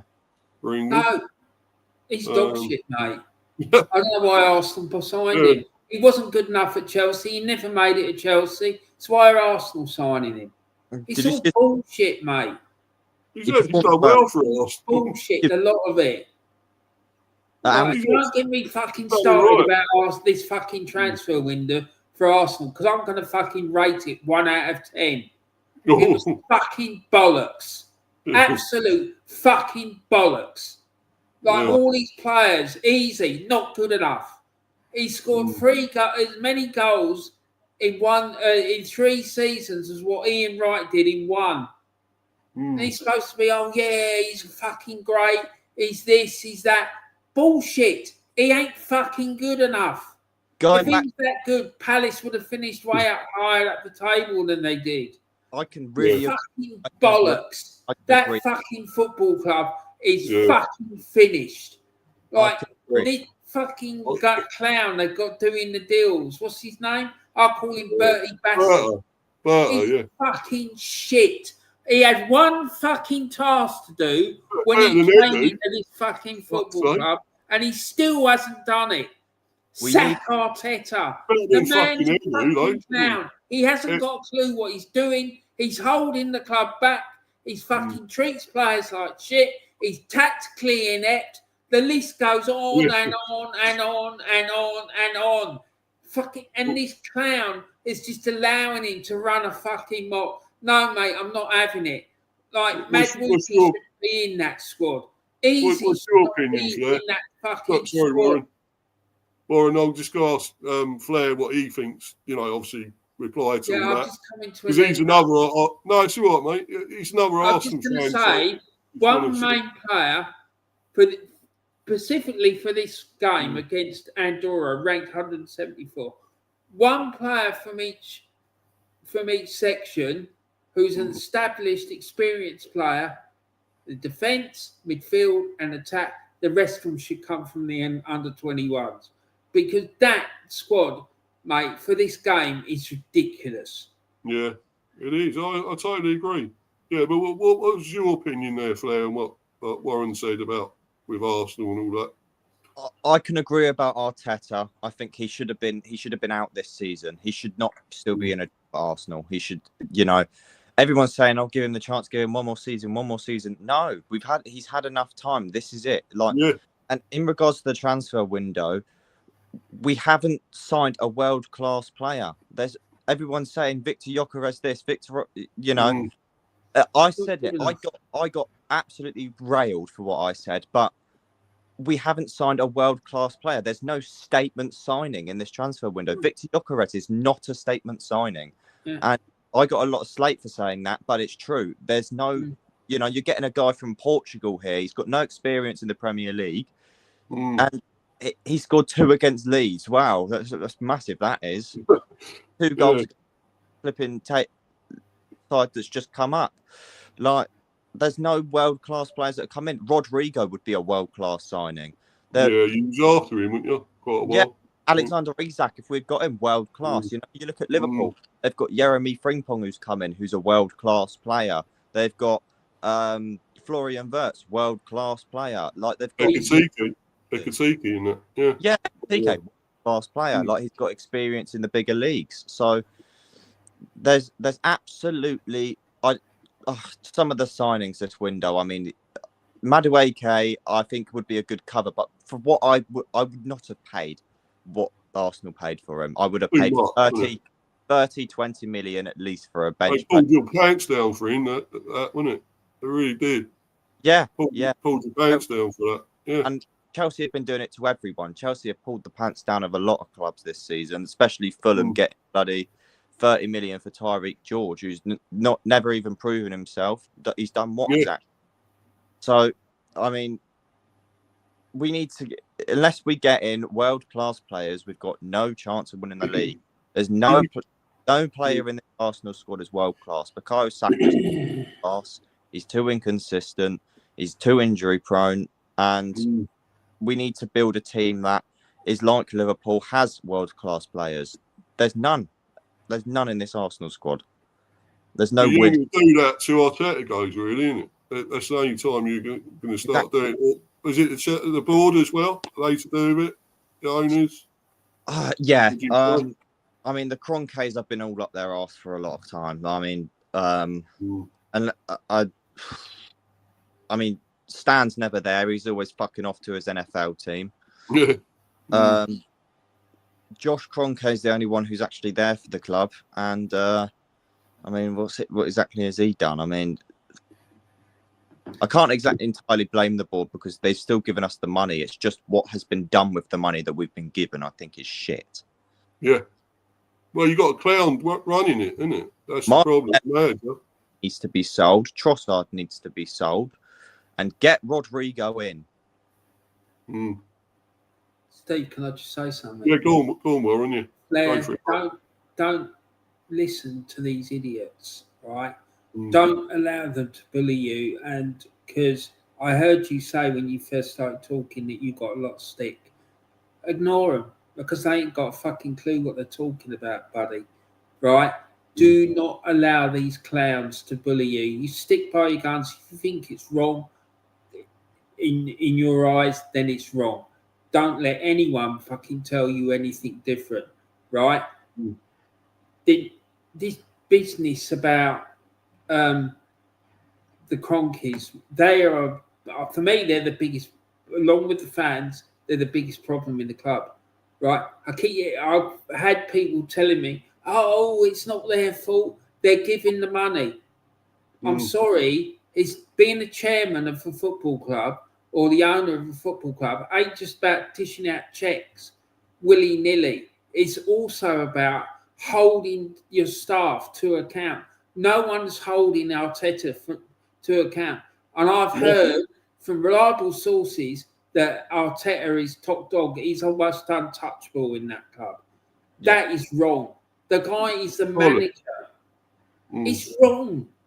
What the hell is going on that man's got so much power and he's got salary almost on the level with Pep? What has he done to justify being given that salary? No, nothing. It's disgusting, mate. Like, the fans really need to wake up and start kicking off. Because I'm telling you now, if the Arsenal fans start kicking off, they could get the Cronkies out and Arteta out within months. Within months. It wouldn't take years. I remember, like, when Josh came over, when they were trying to get rid of Arsene, right? He was saying he's ringing his dad saying to him, you need to sell this club. The fans are toxic.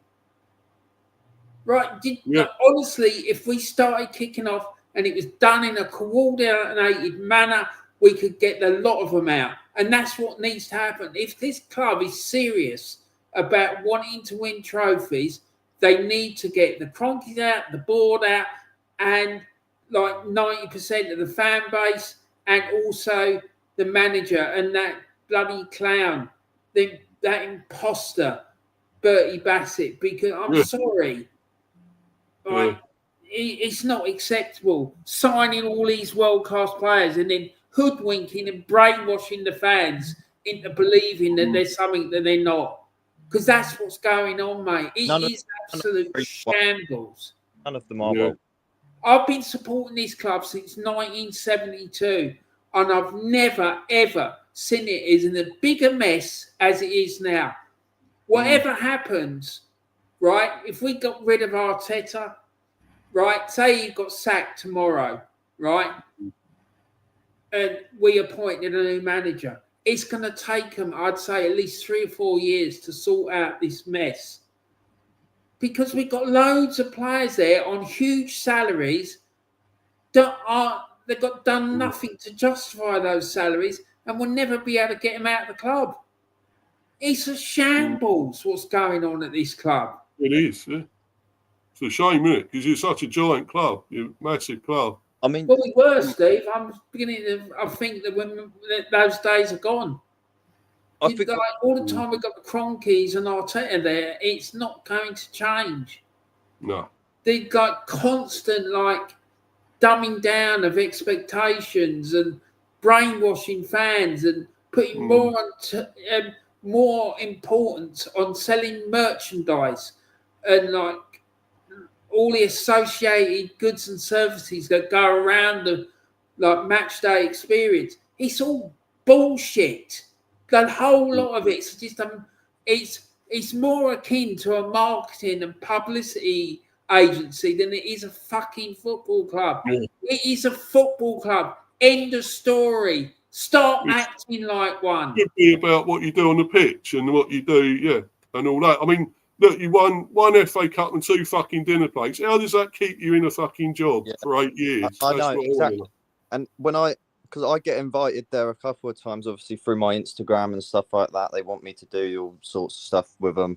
Yeah. So I do that sort of thing with them. And I was actually speaking to someone there who works for the club, and they said that to get a season ticket or to even get to watch a game, it could take you 2 decades. There is about, I think he said about... It's not cheap either, is it? Not cheap. 61,000 people are currently in the waiting queue.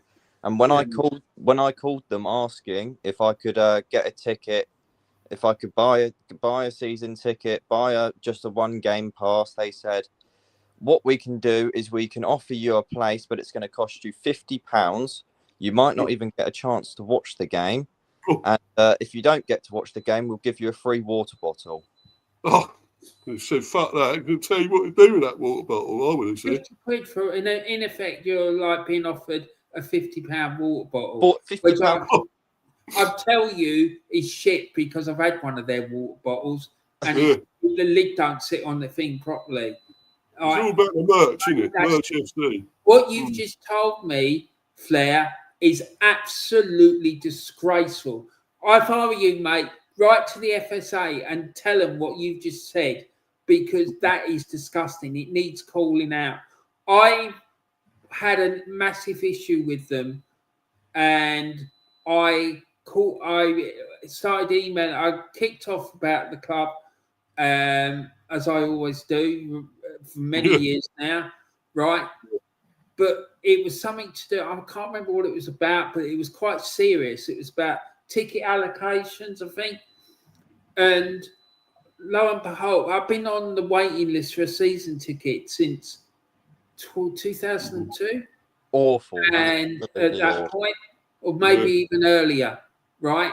And all of a sudden, in my email, I got this email from them offering me a gold membership. So it's like a season ticket, right? They wanted me to pay something like £1,500 or something for the season ticket. And I told them I said, you can stick that season ticket up your fucking arse. I wouldn't lower myself going inside that stadium. And I tell you another thing, you need to. I blocked them. I said, but you need to take me off your mailing list because I'm not interested in having any mailing from you lot until this happens. And I listed all the things I wanted them, like the manager gone, the owner's out, all of it. It's a shambles, mate. They ignore that. They won't take no fucking notice, mate. I tell you, they won't, will they? No, of course they won't. But we need to. The fans need to fucking wake up and start saying this is not acceptable. Like year on year, this behaviour, and it's not just about what's going on the pitch. It's all of it. Years ago, this club had standards, right? Going to Anfield for that match in '89, seeing them players come out on the pitch, right, with flowers for the Liverpool fans because of what happened at Hillsborough. That was like, that is what I'm talking about. If the same thing happened now, there is no way that the Arsenal players would have done that. It did with Diego Jota. We gave him nothing. Oh, yeah. Yeah. They went, Arsenal gave Liverpool before that game as well. I think they gave him a check for about 20 grand or something to like help out with like the Hillsborough Fund, right? Which back in the day, that was like 40 years ago. That's a lot of money. It's probably about £2 million, something like that. There's no way on earth that would happen now. No chance whatsoever. And this is what I'm talking about. The standards of the club has gone through the floor, right? He had a chief exec of the club, like storming out of the ground at the Etihad, refusing to shake hands with his opposite number because they lost. Arsenal drew a game with Man City. Disgusting behaviour. David O'Leary would never behave like that. The man oozes class. Liam Brady, another one. My opinion, Arsenal's greatest ever player. People will laugh at that, by the way, that I've said that Liam Brady was Arsenal's greatest ever player. But what they need to remember, he was playing in a team that was not full of world-class players. The likes of Henry and Bergkamp were. If he was playing in that Invincibles team, people would have seen how good he was because he was class. Like, he went to Italy, won 2 Italian championships when the Italian league was the best league in the world, right? And you ask an Italian football fan who was around at that time, and they will tell you it was down to him because he was running games there. When he was playing for Arsenal, he was running games. Yeah. Like almost single-handedly. Man was class, man. And all these players... A lot of these recent ones, like Odegaard, he'd fuck him. He'd fucking Liam Brady in there. You know, he'd be playing right now instead of Odegaard. He would be running around the fucking Etihad with the Emirates with a fucking camera in his hand, taking pictures after we win a game in the quarter-final of the Champions League. I can tell you that now. Look at what I've achieved. You've achieved fucking nothing. You've achieved nothing. You haven't won a trophy. You've not won a trophy. They're carrying on like they've won the fucking thing when they beat Real Madrid at home. No, fucking get to the final and fucking win it. Just and it's like this fucking lot. I can imagine like them doing that. Well, I'll take that back. That's not right. Talk Sport is the big problem. Oh, for the England football team. They will be looking at this game. Or this qualifying campaign and going, right, okay, so we'll get out of that. Who are we going to be playing in the final? Who are we going to play in the final of the tournament? I remember listening to Laura Woods, before the draw had even been made, she was trying to work out who England were going to play in the final. Yeah, you ain't got there yet. The arrogance, Steve, is off the fucking scale, and it needs stopping because it's not helping the England team. Yeah, well, they're not proper fans. She's not a proper fan, I don't think. Steve, other teams, other countries looking at that, they'll be going, right, okay, that's what they think, is it? Well, we'll fucking show them. And they'll have an extra 10% motivation when they play them. Because they're going to really want to beat them. Instead of which... Look, they think they're too good for us. They're fucking kings. They're above us. They're lords and all that. They ain't like... We're fucking too good for them. You know, that's bollocks, you know? Absolute bollocks. And, I know, and this is why they're not liked. It's because it's not because of the team. It's because of the fucking media, that circus that follows them around. He's fucking disgraceful. Yeah, sorry, Flair. What you was going to say something as well, mate? What were you going to say there?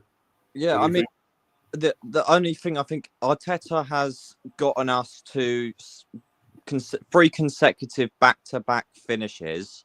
Yet we now need that finishing touch, because we haven't got a manager who's going to win us silverware. He's not going to, you know, we need a winner, a serial winner. Arteta is not a serial winner. He hasn't got experience in winning major trophies. You know, when we first brought him in, I thought, what the fuck is this? Like, why? And don't get me wrong, he's brought us from 8th to 2nd. But really, when you look at it, you look at Klopp, who built up that Liverpool team, and he ended up being a champion. Pep Guardiola built up that Man City team, was a champion. And we've not seen... we're not going to see Arteta doing that, because he's not a serial winner. And, you know, we need to finally get rid of him and get in a manager who can do that finishing touch, bring in a world-class player, which we haven't got at this moment in time. We won't win it without a world-class player, or maybe more world-class players. Bring in the likes of Rodrigo, bring the likes of, you know, we need players that are serial winners and that have experience of winning trophies. If we haven't got the experience, we're not ever going to win. We're going to win fuck all. We'll win fuck all. Exactly. Because they strictly don't have the mentality of, we are winners. They went to Anfield in the weekend, and they thought, oh yeah, we'll get a point out of this game. Let's get a point. No, you go there to win. You go there to win football matches. Every single football match, you should go there to win. And the build-up play was negative as fuck. I've never seen anything like that before. Going forward, poor. And you'd think with these new, these great world-class signings, we brought in Victor Gyökeres. Oh yeah, he's got numbers for us. No, he's not, because we haven't got that finishing touch. I think tactically, Arteta is a state.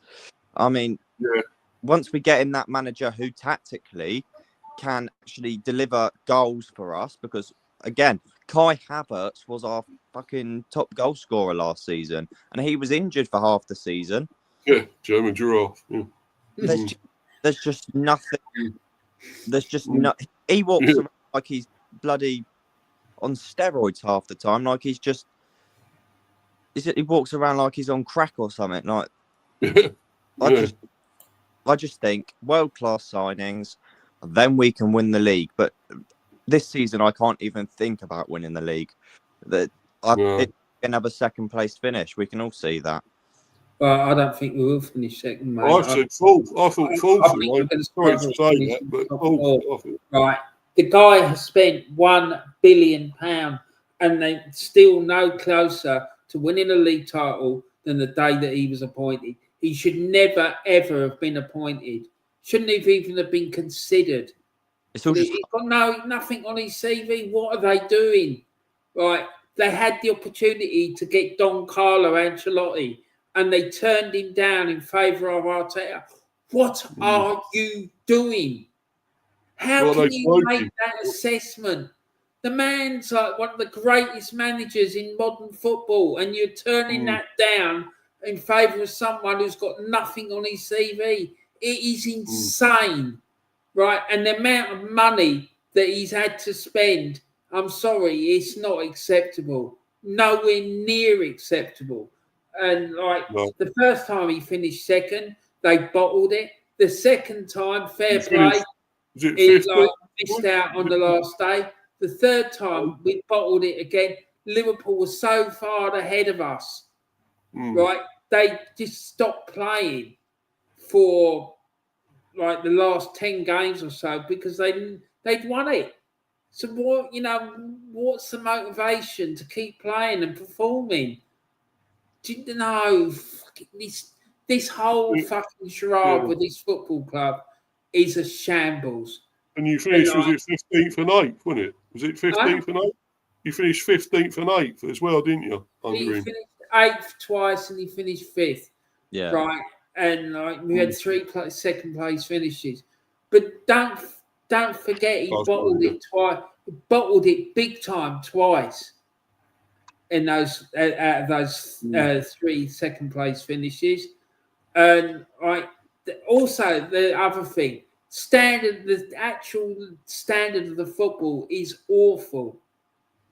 And he's going back to the tactics he employed when he first got it. It's so negative. It's really negative. It is. It's defensive. You go backwards, sideways, fucking whatever. You got to go forward. You got to attack. How are you going to get goals if you don't attack?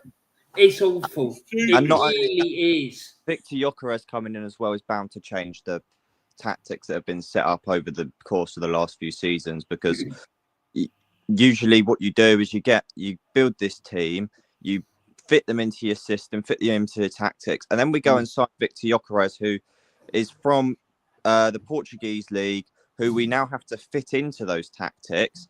And now I think from what I've seen this season compared to last season, all of our tactics from last season have completely vanished. They have changed over the course of these last few games because of Victor Gyökeres, because we're so determined to fit him into our system. The tactics have changed. Nobody's used to these brand new tactics, and that's why this season has already looked shambolic. Well, it's diabolical. Right, we never played on the front foot up at Old Trafford. It didn't happen at Anfield either. I remember listening to that fella that was on your stream the other day saying how they were going toe to toe with Liverpool. Nothing could be further from the truth, mate, I'm afraid, in my opinion. And this business about the tactics, right? What you should be doing is looking at what tactics you think you want to play and then signing players to do that job, or looking at the squad of you players that you've got and when working out what tactical system is going to best utilise their talents. Not trying to shoehorn players into a tactical system. Yeah. It doesn't work. It never has worked. Playing them out of position. And this is where it's going wrong, because the manager's got no experience. He doesn't know what he's doing. And the problem is he doesn't want to learn. He's trying to be another Pep, and he ain't a fucking Pep, is he? He's not another Pep Guardiola. So fucking he's don't a fucking Poundland, fucking James Pulis. Yeah, exactly. Fucking Stoke. That's about his level, mate. To be honest, but anyway, I think you got to go, haven't you, Flair, mate? Yeah, head off. Do you want to give a prediction for this England one, and then share out your socials and stuff? I mean, I think it's pretty obvious that England should be winning this game at least 5-6-0. Well, they should. They should. But undeniably, I think Thomas Tuchel, I mean, oh God, I reckon we'll win it. Should win it about 3-0. But hopefully. The selection was very poor, and I think it will continue to be. It's just going to be Chelsea favourites, and as I said, it's Southgate had favourites. I was convinced he was giving Harry Maguire a blowjob, or Harry Maguire was giving him blowjobs beyond the. I wouldn't be surprised. Yeah. So, I reckon doing that with all his Chelsea boys. Reece James is probably getting a quickie in the dressing room. I expect Loftus-Cheek will be for the next however long Tuchel's in charge. It is awful, but anyway, thanks for having me on. AFC Flair on Instagram. No worries, buddy. AFC Flair on Instagram, Facebook, everything. everything you've got, just look up AFC Flair and you'll find me. Big up. Yeah, no worries, bro. Thanks for coming on, and I'll obviously be on the OTF one again. Yeah. So whenever you're doing that stream again, and I don't know when you're doing another one. Is it next week? I think next week. Yeah, next week. Keep the faith, AFC Flair, please. Don't fucking give up. Don't let people bully you into thinking what you're saying is nonsense, because it ain't, right? You know the truth. Don't let people hoodwink you into believing that this man is going to do the job and you're in a good state, because it isn't. Keep on banging your drum and just keep believing in what you're saying, man. That's all I can say to you. I know it's hard, mate, because I've walked away from the club a few months ago, and I've refused to go back until there's big change, because I just don't believe in it, mate. I just think it's all bullshit. Like I said, I've never seen the club in such a state, and I think it's going to take years for us to get it back. Yeah. Anyway, go and follow this young man. Brilliant. Great guy, great content, and cheers for coming on, mate. And I'll see you on there next week on the OTF and that. Cheers, bro. Take care, mate. Cheers. He talks a lot of sense, doesn't he? He does, mate, and I feel sorry. Young man. He's a young lad, isn't he? Yeah, he's only about 17 or something like that. And that's why I made a big point of saying to him, don't let these people bully you and stuff like that, because I think that's what's going on, what he was saying, and because he knows what he's talking about, and he's the future of this football club. We need people like him. We really do, Steve. It's so important. Definitely. Right? Yeah. Because he's going to be the one that I'm going to be handing the baton over to, him and the likes of him. Yeah. The ones that I'm going to be handing the baton over to carry it forward. Because these young people ain't got a clue. They ain't seen what they won over the years, all those years ago, like even 70s, as you know, 70s and 80s. No, I mean, 90s. The likes of Liam Brady and Frank Stapleton, Alan Sunderland, David Price, mate, the list goes on. We've had great players. I wouldn't say that those players I named were world class. Some of them were. Yeah. But David Price worked his socks off. Brian Talbot, one of my heroes as a player when I was a kid, because guy did not stop running all game. He just wouldn't stop. I loved him. Absolutely loved him. The man nearly died, Steve, after the 1980 Cup final. He collapsed on the coach. Yeah, I heard about that. Yeah, I remember that happening. He got forced to play something like 76 games that season. And at the end of the season, we were playing 4 games a week. He was mental. Do you know what I mean? Anyway, Warren, I think we moved past all that. We made that about another Arsenal stream. This again, isn't it? It's turned into a disaster. Fucking it really does. Of course it does, mate. And I feel your pain. You and Flair and all the others, I feel them all, you know. But yeah, this obviously, it all started with talking about this bloody prick manager, isn't it? So what do we think they're going to do here, Warren? What do you think the team would be? Probably the likes of Henderson and whatever. Fucking off. Probably the same as the last one. I just think it's wrong, Steve. He's got a golden opportunity here to start building for the future. And it looks like, looking at that squad, that he's just turned his back on it. I just don't understand it, mate. No, and I think England will win this game, maybe 3-4-0. But will we see any good football, though? That's what I want to know. Because it's been disgraceful, isn't it? It's been shit, negative. Yeah. And all that. You know, you're playing a team, what did you say? You were 174? Yeah. Andorra. Playing a team 174. They could play a team picked out of League One and still win this game. Yeah. But they're going to come and park the bus. We know what they're going to fucking do. They're going to park the bus when they come, right? So you just got a load of attackers on, don't you? You don't hardly have any defenders. What? You'd have 2-3 defenders, if that. Yeah, or you something. could get away with playing a 2-3-5. Yeah. So why aren't they fucking doing it? He's got to do that. You know, that's bloody stupid. You go there and be like maybe defensive, a bit negative. You're playing against a team that's just going to be defensive anyway. Ain't going to come out and attack unless they try and hit you on the break or something. Have 1 or 2 up front and try and hit you on the break. So where's the creativity in that team, in that squad coming from? Because Rice isn't a creative player. Neither's Henderson. No. Morton, Rogers, maybe. I don't know. Gibbs White, could say. But they need someone who's really good at unlocking defences. Like we ain't had that. We ain't had a playmaker for ages. We ain't like a Gaza or anything. We ain't had that for ages, have we? If they want a creative player, there's one obvious candidate is at Everton, but they ain't going to pick him. Got Grealish. Yeah. There ain't many better than him. Or Maddison. What? Why? He's injured, Maddison. Well, okay, fair enough. Yeah, but like Grealish, like. Yeah.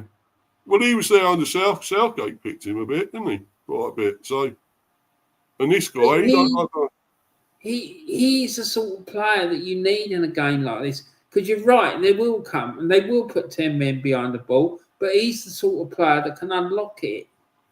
You need somebody to unlock a tight, packed defence, didn't you? And that's like I said, who's in the under-21? Because I'm sure when the under-21s play, they come up against teams that put 10 men behind the ball. So who's doing the unlocking there?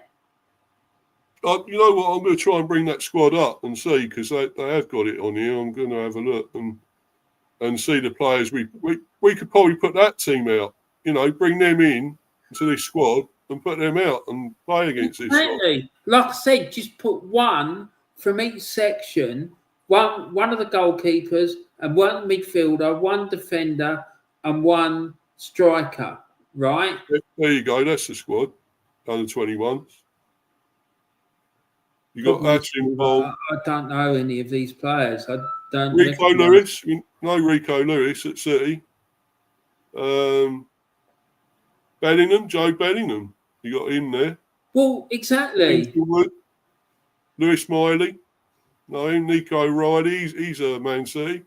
What about that young laddie at Arsenal, the 15-year-old? What, the one that keeps coming on that's brought him on recently? Max Dellman, is it? Do you know what I mean? It's like, you think, you're telling me that he can't handle playing against Andorra at home? No, it's. I mean, you got Dibley in there. Look, he's great. He's Gittins from Chelsea. He's brilliant. You know, they got much better than Ethan Namweri, he's on there as well. Get these players into that squad. I just don't understand why he doesn't want to do it, because they're playing a team that's 174th in the world. They can, that squad of players would probably win that game quite comfortably. Yeah. And it's giving them experience as well again, isn't it? It's giving them stepping them up. Exactly. That's why I want it to happen, Steve, because they will have the experience of playing in front of a big crowd at home. They'll have the experience of being around the squad.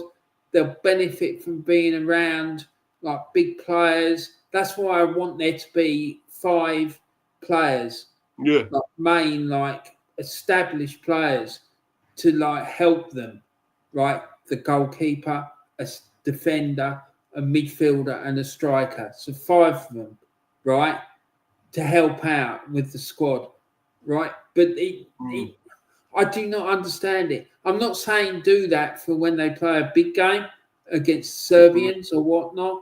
Definitely not. But for this one, 100%.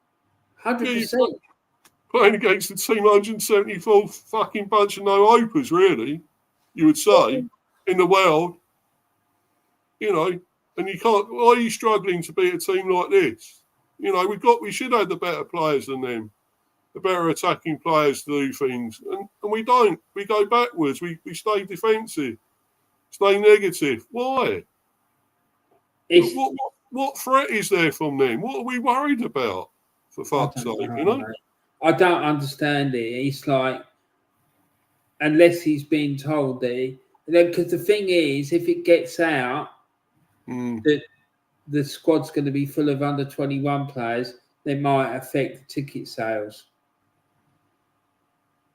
Yeah. And I do feel sorry for the people that pay to go and see these games, and they're shortchanged, I think, half the fucking time. It's a lot of money. And they go and see England. Do you go, Steve, to England games? Do I go? Well, I used to a few years ago. I don't like it. You know how it is now. It's so negative. When Southgate was there, I couldn't go because I just know what he would do, what he was doing. It's so negative. Let me just remind you again, right? Andorra are ranked 174th in the world, right? They're placed between St. Vincent and Grenadines, who are ranked 173rd. Last time out, they lost 2-1 against Puerto Rico, right? Yeah. Who are like a baseball playing country, to be fair. Yeah. Right? And then below them, one place below them, we've got Chad. Last time out, they lost 2-1 to Kenya. Right? So, you know, that's like the level that you're talking about. I just don't understand it. I think it's got something to do with ticket sales. If he's gone in there and said, I want to put a load of kids up from the under 21s, because that would make sense to me. And they've turned around to him and said, you know, you can't do that because no one will come. We won't get the ticket sales. We'll lose loads of money. If it was me, I'd just go, well, do you want me to win this fucking thing or not? Yeah. And I'd walk. Because they gave him a contract, didn't they, to try and win the World Cup. And they ain't going to win it with this. If you want him to do that, give him the tools to do it. Because, like, that is not, I do not think that's sensible. Playing all these established players and you've got all this crop of good young players beneath them. Give them a run out against Andorra. They're not going to lose that game, Steve. Yeah. The thing is, right, and we got a German as manager. If you really wanted a German as manager, you'd get fucking Klopp, wouldn't you? Yeah. Klopp would have been better than this. Well, because he's had his day, mate. He's not, you know, he a couple of years ago, he was top draw manager, but I think he's seen better days. Yeah, and he's picking his favourites again. You can't keep doing that. You've got to go with the people that are in form. Play the players who are in fucking form. Yeah, well, yeah, certainly I'd agree with you about that if it was they were playing a much higher ranked country. So they were playing the Dutch or the Germans or the French or the Spanish, Argentina or Brazil or something, or Morocco, because I think Morocco. I think they're a decent outfit, mate. Oh, good, yeah. Very good. Can't be underestimating some of these African teams. Did they get? Was it the quarters or semis they got to in the? Was it the World Cup or whatever? Semis. They got to semis, yeah. So do you know what I mean? You've got to take these countries seriously, but to do that against a team like Andorra, I'm sorry, it is. It's all about ticket sales because for me, thinking about it, it's about ticket sales, getting bums on seat in the stadium. Because I reckon if he'd gone in there with the squad that we're suggesting, they would have shit themselves and said, "No, you can't do that." Yeah, but it's about making sense, and this don't make sense. What he's doing, I'm sorry, it just don't. It's pointless. Do you know what I mean? They're going to win anyway, so why not just give the youngsters a run out and give them experience? You got to experiment. In a game like this, it's about experimentation, Warren, isn't it? That's what it is. Friendly. Do you know what I mean? When you pick players, like young players and whatnot. Do you know what I mean? Even maybe reduce the price of the tickets for this game. Make them like £10, £20 or something or whatever. Yes, I don't know. Exactly, because people will come. But I just think, like squad, I just think it's massive overkill. Kane, Rashford, Ollie Watkins. No, I'm not. Maybe Ollie Watkins, yeah, but the rest of them, I'm not convinced that they need to be there.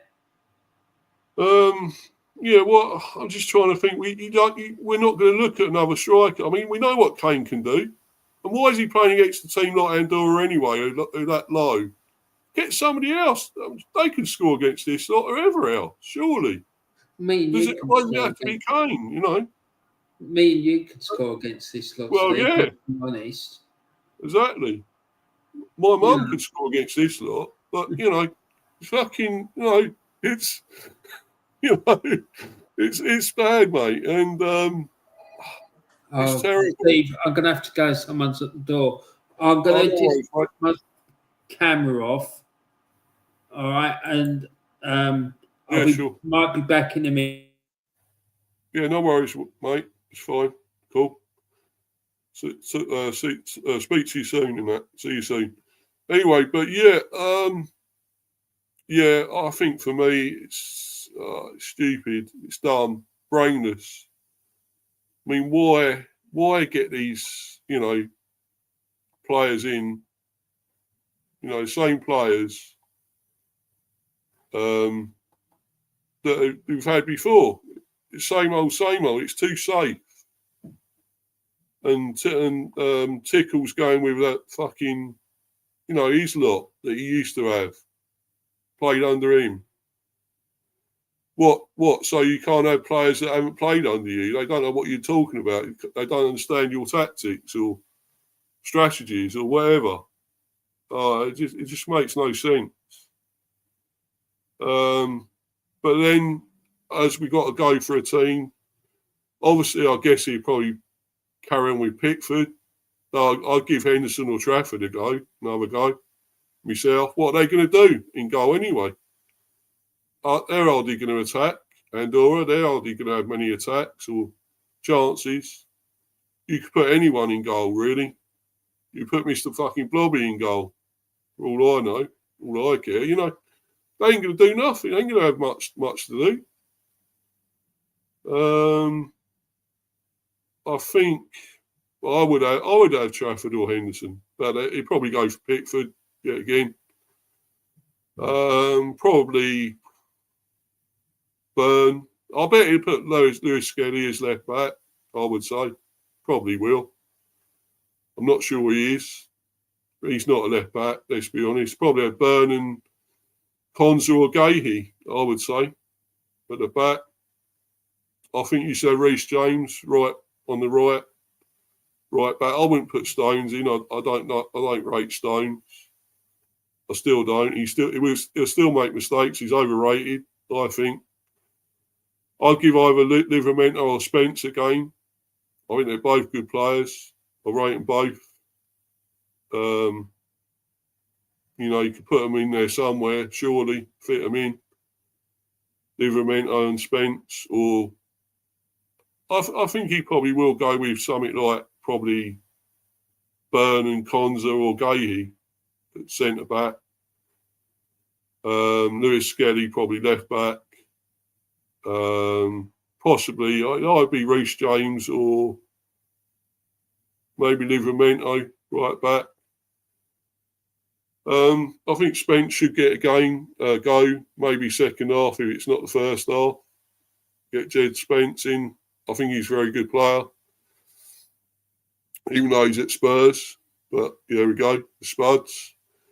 I think the midfield probably would definitely give Gibbs White a go. I don't think Jordan Henderson should be in there. Probably Rodgers will play. I think Rice should be rested. I really do. I don't know why he's part of the squad. Doesn't need to be. Well, don't need to play in this one anyway. Maybe Wharton a go. Give Wharton and Anderson a go at some stage. Maybe second half. No doubt he'd probably go with something like Henderson and Rice, or should be Gibbs White, I think. Got to have a go. Got to play. And Anderson and Walton, Rogers, I think all very good attacking midfielders. Bowen, possibly. I don't know. Eze will probably play. Probably Gordon. I would say Gordon be on the left. I would say Gordon on the left. Maybe Madueke on the right. And probably just Kane. Maybe Kane and Rashford, or Kane and Watkins. Something like that. I don't think he'd do anything really out of the ordinary, really innovative. But I think whatever we play there, whatever he puts in, well, should be enough. And if they can get through that packed defence of Andorra, I'd say at least probably a 3 or 4-0. I mean, should get loads more, but I just don't think they will. I don't think they'll be really attacking enough. I just think, you got to go all out against this lot. I mean, you could really just have 3 at the back. You could probably have something like a Gahey, Byrne, Spence even, or something, and just have attack. You could probably have attacking left wing back and right wing back. You could have a Livramento and Spence, or that and Lewis Skelly, both left wing backs and right wing back. So you could do that. I just think you've got to be more attacking here. You've got to have a really attacking team, because this lot will park the bus. They're going to park the bus, and we've got to get through them. They're hardly going to have an attack. Probably have 1 or 2 attacks, if that. And that'd be on the break. That'd be on the try and hit us on the break. They have 1 or 2 up front, if that. So I'd go all out attacking here. I really would. Come on, do that. Tickle. Come on, Tommy Tickle. You've got to do that. Because if we don't attack this lot, they're just going to sit. They're going to sit there and have a cigar on and try and defend all day. That a 0-0 will be a result for them, or 1 or 2-0 defeat. That'd be a result for Andorra. They'd love that. To only lose 1 or 2-0 against England, or 0-0. That'd be a right result for them. They'd have a celebration with that. Have a party. They're dying out on that for fucking years, But you've got to go. You've got to attack. You've got to, demolish this lot, annihilate them. And you'll only do that if you're a really good attacking team, not defensive. So let's go and do that. Let's do it.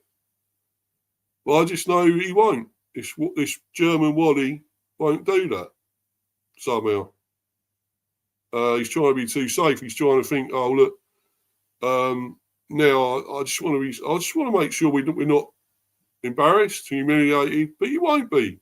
They won't do that. They're not good enough. I mean, look, we go back to you could say, oh look, San Marino when they scored a goal against us. Yeah, we still beat them 7-1. I think it was 7-1 all that time ago. And, ever since then, we've beaten them, 6-7-0 or more? 8 or 9, possibly. We beat them. So, come on. Let's go out and demolish this lot and take them apart. Come on. Because otherwise, it'd just be negative shit, bullshit, and the usual shit we'll see. If they don't put out, attacking team. So I'm going to go for maybe a 4-0. it should be a load more, but it depends how attacking he goes. If he don't go attacking, well, it could be at least a 3 or 4-0, at least that, but we'll see. Anyway, Warren's still gone, so I'm going to move on. Going to go on to our last topic, because obviously this is over 2 hours now. 2 hours 15 we're into. I want to go into the last subject, and that's obviously, hold on.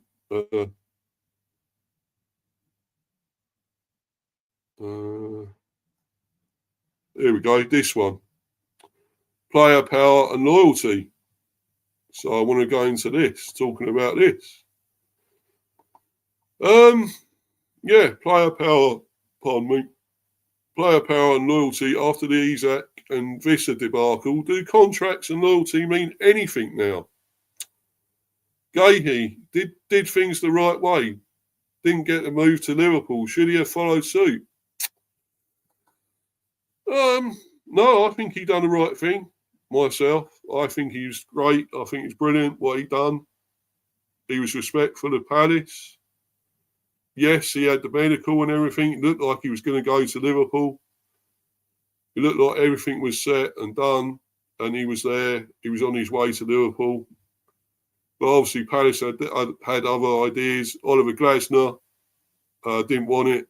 He said he'd go. And that's the thing with, you don't want Glasner to go. He's a top manager. And he was threatening to leave if Gahey had gone. The move had gone through. And I think Gahey, sorry Warren, we moved on, mate, from the England. It's all right. I heard you. I was listening. I was dealing with some guys that come to check out my bed, so... Yeah, no worries, mate. But what are you going to go? Let's go back to this. What prediction are you going to give for the England one? Depends what team he plays, but I said he should be attacking. They've got to go attacking. They can't. What's the point of defending against a team that are going to park the bus anyway? What's the point? I think they should go with a 2-3-5. If they do, I think they could win 5-6. But I don't think he will. I think it'll be 2 or 3-0 or something. Yeah, something like that. Yeah. And I think not convinced that team, that squad, has got a player in it that's going to unpick like a 10-man defence. No. Unless he goes really attacking and goes all out. Come on, show us, make a statement and fucking go all out and attack this lot. Because they ain't going to do nothing. They're going to have 1 or 2 up front, if that. And try and hit you on the break or something, you know. Otherwise, it's defence with them. I don't think they will try and attack, Steve, at any point. No. Because I just think... Sit in, wouldn't they? Just sit in. Yeah, they just sit in. And even if they go 1-2 down, they're going to try and keep a lid on it. Do you know what I mean? I think if they lose that game 3-0, they'll come away from that thinking that it's been a success. Yeah, they get a deck chair out, have a cigar on, and defend all day, wouldn't it? Yeah, exactly. That's what they do. So fucking attack them. Get a really good attacking team out. Don't bother about defenders. Mainly attack. But he won't, will he? So no. I don't think. The usual. But anyway, let's forget that about that fucking German Wally and move on. As I said, you know... we're talking about other Waddies now, and it's these ones that are causing a load of shit for their teams, like Mr. Visser for a start. And thankfully, that fucker's gone to Newcastle now. I can't stand that bastard, and I just don't like him now anymore. And I'm going to boo the bastard when he comes to the GTEC. Good. Make sure you take a banner. Make sure you take a banner, Steve. Put it up saying Visser equals Judas. Yeah, for sure, mate. Yes, man. Sure. Yeah, what is it all about, though, right? Apparently, they made promises to him. What? When was that then? And was that a contract? Was it a gentleman's handshake promise? What was it? Because we don't know. And as far as I know, Brentford didn't do that. They didn't promise him that. No. I don't believe a word of it, mate. I'm afraid. It's bollocks, mate. It's bollocks. And it's like, it's saying here, player power and loyalty after the Isaac Visser debacle. Do contracts and loyalty mean anything now? No. Gahey did things the right way. Didn't move to Liverpool. Should he have followed suit? No. Why should he shouldn't have done that? But the thing is, he lost out doing things the right way. Well, he has in the short term, mate. My thing would be that neither Visser or Isaac, after what happened this summer, I wouldn't be looking to sign them. Like, if we had the opportunity, I wouldn't want to. Probably more so Isaac, because I think there was more going on there than what we know about. But certainly not Visser. And I think, like, clubs looking at that down the line, because, like, Newcastle isn't the be-all and end-all. It's not, like, the top club in the country. No. Right, you know, if one of the Spanish giants come in, Real Madrid and Barca, start looking at Visser, I think they'll look at what happened this summer and they'll go, no thanks, we don't want that here. Attitude stinks. It stinks. Yeah. And it will stay with him, unfortunately for him, because I think he will struggle. Not on the pitch, but he'll struggle. If he wants to move on, he's going to have trouble getting another club because of the way he behaved. Because it was despicable, Steve. Yeah. Yeah, and then the thing is right, he ain't got Brian Abramo with him anymore. Who's going to do that for him there, what Abramo done for him at Brentford? Who's going to give him that support and whatever? Because, like, Bramo done a lot. He set him up so many times to score. Bramo was the better player out of those two, I think. Fucking miles better player. And I think this Visser was overrated anyway. Because, like, most of the time, he mishit fucking things in the goal. They all miss hits half the fucking time. They went in. You know, he's not a proper great striker, I don't think. And the guy's going to be 29 as well. He's coming towards, 30s. I mean, you'd probably say it should be the best time of his career, or the best form of his career as a striker. But I don't think he's that special. I really wasn't bothered about him going. I just wanted to get a lot of money for him, though. Yeah. You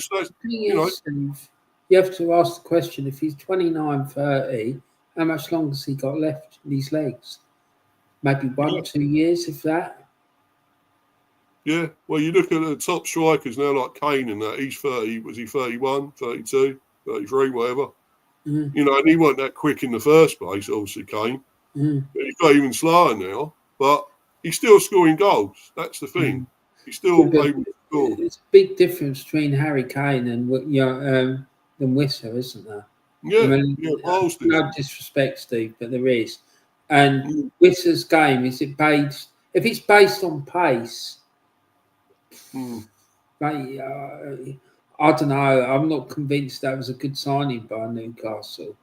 If his game is based on pace, because it will deteriorate. It will start going down once it gets past 30.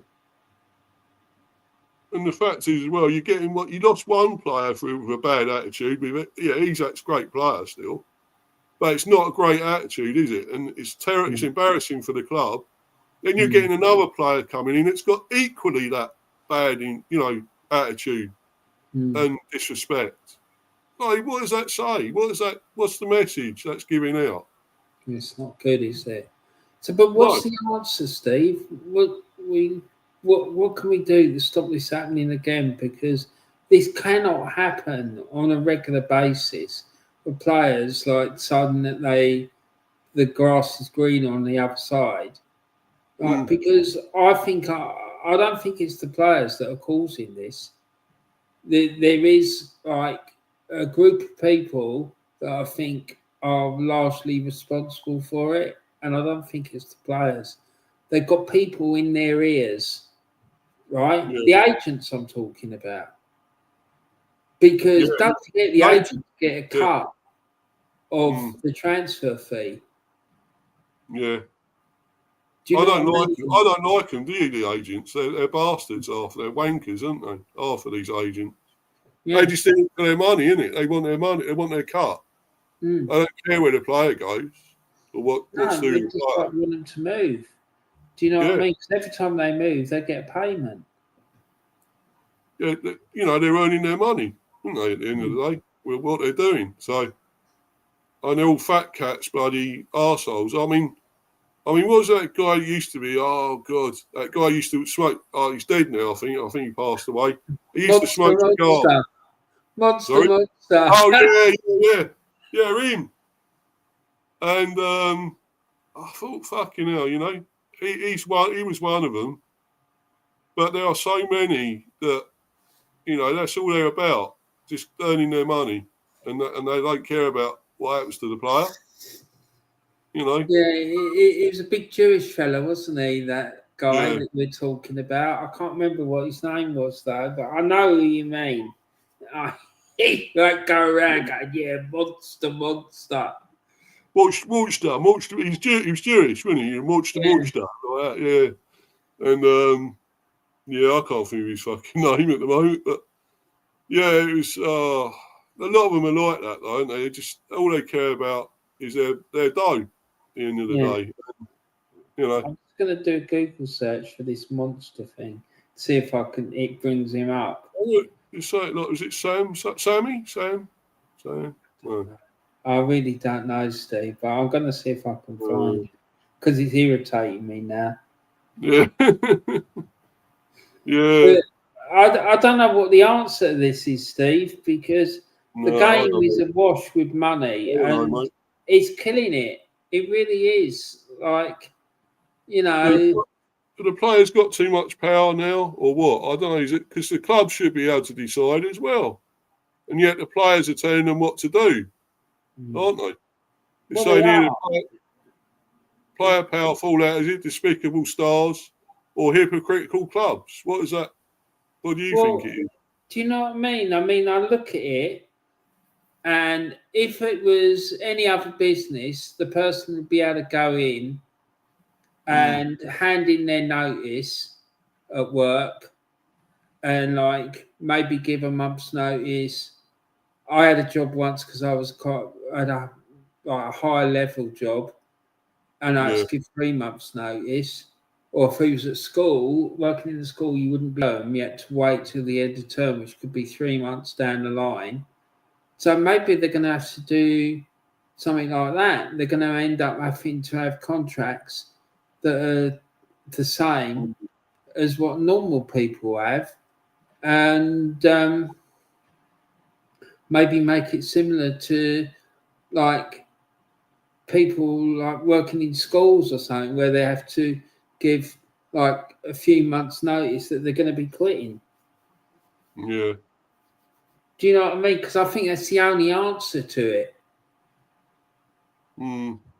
Because you can't have players fusing the play, fusing the train, like effectively going on strike because they can't get their way. Because I'm telling you, mate, that Wisser thing, I would have like stuck him in the reserves and said to him, right, okay, if you want to move, that's fine, but we'll decide where you're going. And it won't be Newcastle. Do you know what I mean? Because it's not, you can't do that. No. And the thing was, right, he's not as high profile either, Visser. He's with a smaller club. I know I will say that. It's my club. But we are still a small club, no doubt about it. And he's not as high profile, but it's not like he's big player. We know that. But you're not allowed to do you're not allowed to go back on what you said, on your promises, and you sign contracts and then tearing them up, basically. You said you're going to play for this club for so many years, you've signed a contract, and then you fucking tear it up like it means nothing, throw it in the fire. That's why I think that they should be able to give notice. I think it needs to change. Yeah. You know what I mean? And like, because football is like, it's very weird the way the contracts are structured and whatnot. Do you know what I mean? And like, I'm not sure that if it would stand up in a court of law, like with employment law and stuff, because I just don't know how they would justify not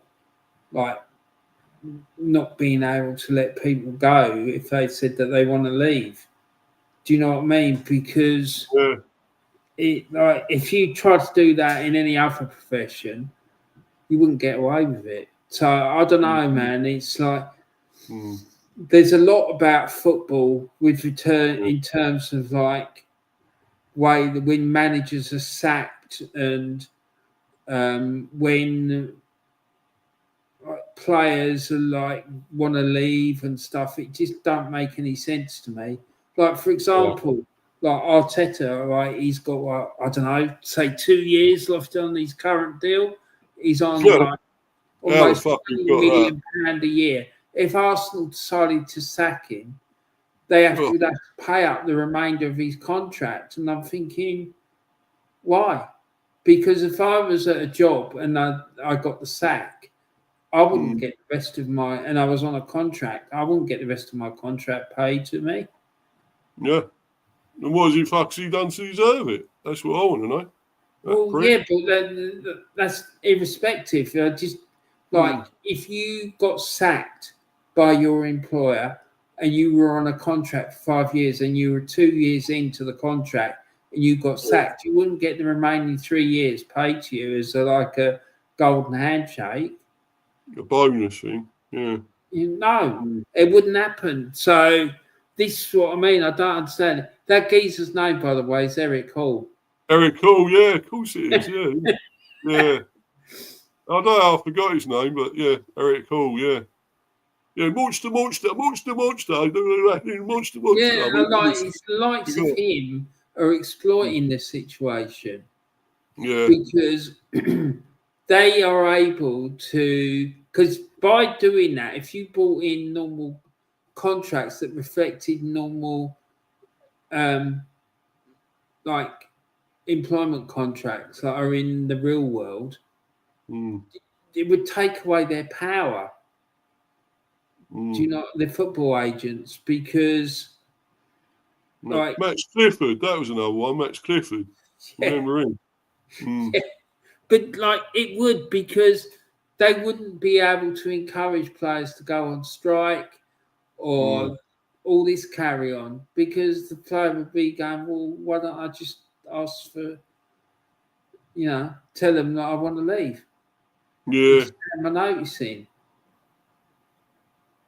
Yeah. I think, I don't know, I'm sitting here thinking about it, and I haven't thought about it that deeply, mate. But I think that could be the answer, just to bring in contracts of employment for football players, the same as what's in place in every other industry. Yeah. Well, they got to have something that binds them, legally binds them and keeps them at the club, rather than they can just go at any time. Well, there's got to be something that... With a contract of employment, they could say, if you give notice, you have to give 3 months' notice. You cannot go within that 3-month period. And you can't just walk away from training and things like that, or go on strike, or anything like that. In breach of contract, which case the employer will be perfectly within their rights not to pay them. And that's what I wanted Brentford to do with this Whistle character. Stick in the reserves, I just not pay him and say, right, well, do what you want, but we're not going to pay you. And keep all this as evidence, record it as evidence. It's got to all be recorded or written down, because apparently he's saying, they made me promises. Vista said they made me promises I could go when I wanted to. When I wanted to leave, they would promise me I could go. He wouldn't want to try that. He wouldn't want to try that on with me, because I would just say to him, right, prove it. Where's your proof? Apparently he said there is. It's written down. It's written proof. Well, okay, where is it? Where is it? Mm. Do you know what I mean? Because these fucking players, mate, I don't trust them. No, I don't. And then Andrews was saying, I'd like to keep him here. And I thought, why the fuck are you keeping him here? He don't want to play here. What is the point of that? It's the guy, just let the cunt go, you know. He's an arsehole. He's causing trouble. He's getting us, you know, we're trying to start the season with a new manager, new team, new players. We lost our big players. We lost Bramo. We lost Visser. We lost Norgard. You know, some of our big players are all gone. And we got to try and get by and do something in a season like this. And, you know, it's not good. It casts a shadow over the team, over the club. Because, like, I don't like this transfer window thing. I don't either. Like, because now you've got a situation, Steve, where the transfer window, right, the deadline day for the transfer window is bigger than the cup final. And I think that's wrong. Yeah. Last night, my mate Mick and I, you're going to see that show probably beginning of next week. We were going on about modern football and kicking off, right? Really going to town, the two of us. Yeah, I bet, yeah. Right? I can't wait to watch that. Yeah. And he was going on about the transfer window and about, you know, deadline day and about it being bigger than the cup final and it was wrong and all this stuff and loads of other stuff. And back in 1992, Steve, which was over 30 years ago, we wrote this article for this fanzine we used to do for Maidstone United, right? Yeah. About this new Premier League that was coming in and how it would destroy football. Everything we said in that article has come to pass. It's frightening how true it all was. And mate, it's like the money is eating the game. It's destroying it. It's just ridiculous. Like all this, the VAR, like the money, it's just too much, mate. I think they're making the refs too big of stars as well. They're like in the spotlight. They think they're celebrities, the referees, and they're not. They're doing all these big decisions now. They've got the microphone to say what's happened, and it's like they're big fucking stars now. They're bigger than the players, the clubs, or whatever. This is the problem. The referees are just a sideline, mate. The ones are the stars are the fucking ones in that VAR room. They're the ones that are refereeing the game. Like. And they're shit anyway. They're fucking useless. Like what they've done at the start of the season, they've been shit. Everything. I'm convinced that before long, they will not have like human referees. It will be AI robots running around the pitch. We're fucked then, aren't we? We're definitely fucked then. You're like running around the pitch, dishing out cards on instructions from the VAR room, unless it's scrapped. Which it needs to be, right? Well, you've got the semi-auto offside. Just make it automated then. It's immediately offside. When it's offside, it's fucking offside. Exactly. So flag goes straight up. What does it fucking mean? Semi-automated. It's either automated or it aren't. There ain't no fucking halfway house. No. It's either one thing or the other. It can't be in the middle. Just fucking scrap it. It's not working. It's fucking bullshit, all of it. It is, mate. It is. And that fucking offside has really fucking knocked me for so long, what's going on there. Because you put the flag straight up. If the guy's offside, you don't let him fucking continue and get hurt or whatever, get injured, because you ain't put the flag straight up. I don't get that anymore, mate. The enjoyment of the game from the working man. I'm telling you, mate, I don't want to get political about this, mate, and I'm struggling not to, but it's fucking clear as day to me what is going on. They're like trying to destroy the game deliberately. It's not right. Yeah, you're right there, fella. Yeah. Doing it with greed and fucking all this technology. We don't fucking need it. Why do we need all this technology? It's not necessary. And it's not working anyway. So why the fuck have it? It's not fucking working. The game is worse now than it was before. Just fucking get rid of it. And all this injury time you get. The injury time is fucking terrible. Way to solve this business with the offside, because I just think it's ridiculous that someone can be made offside because their nasal hair is or their pubic hair is fucking in the position, right? Hair on the arm or the clear daylight between the attacker and the defender in order for it to be deemed offside. If that happens, flag goes up. Simple. It's clear. Right, you can see it.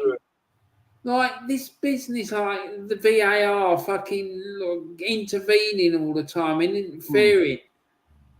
That when it was introduced, it was supposed to be for clear and obvious errors. Yeah. Now it's every fucking decision that made has to be ratified by the VAR room. It's taking out the hands of the referee. He's taking out the referee's hands. Yeah.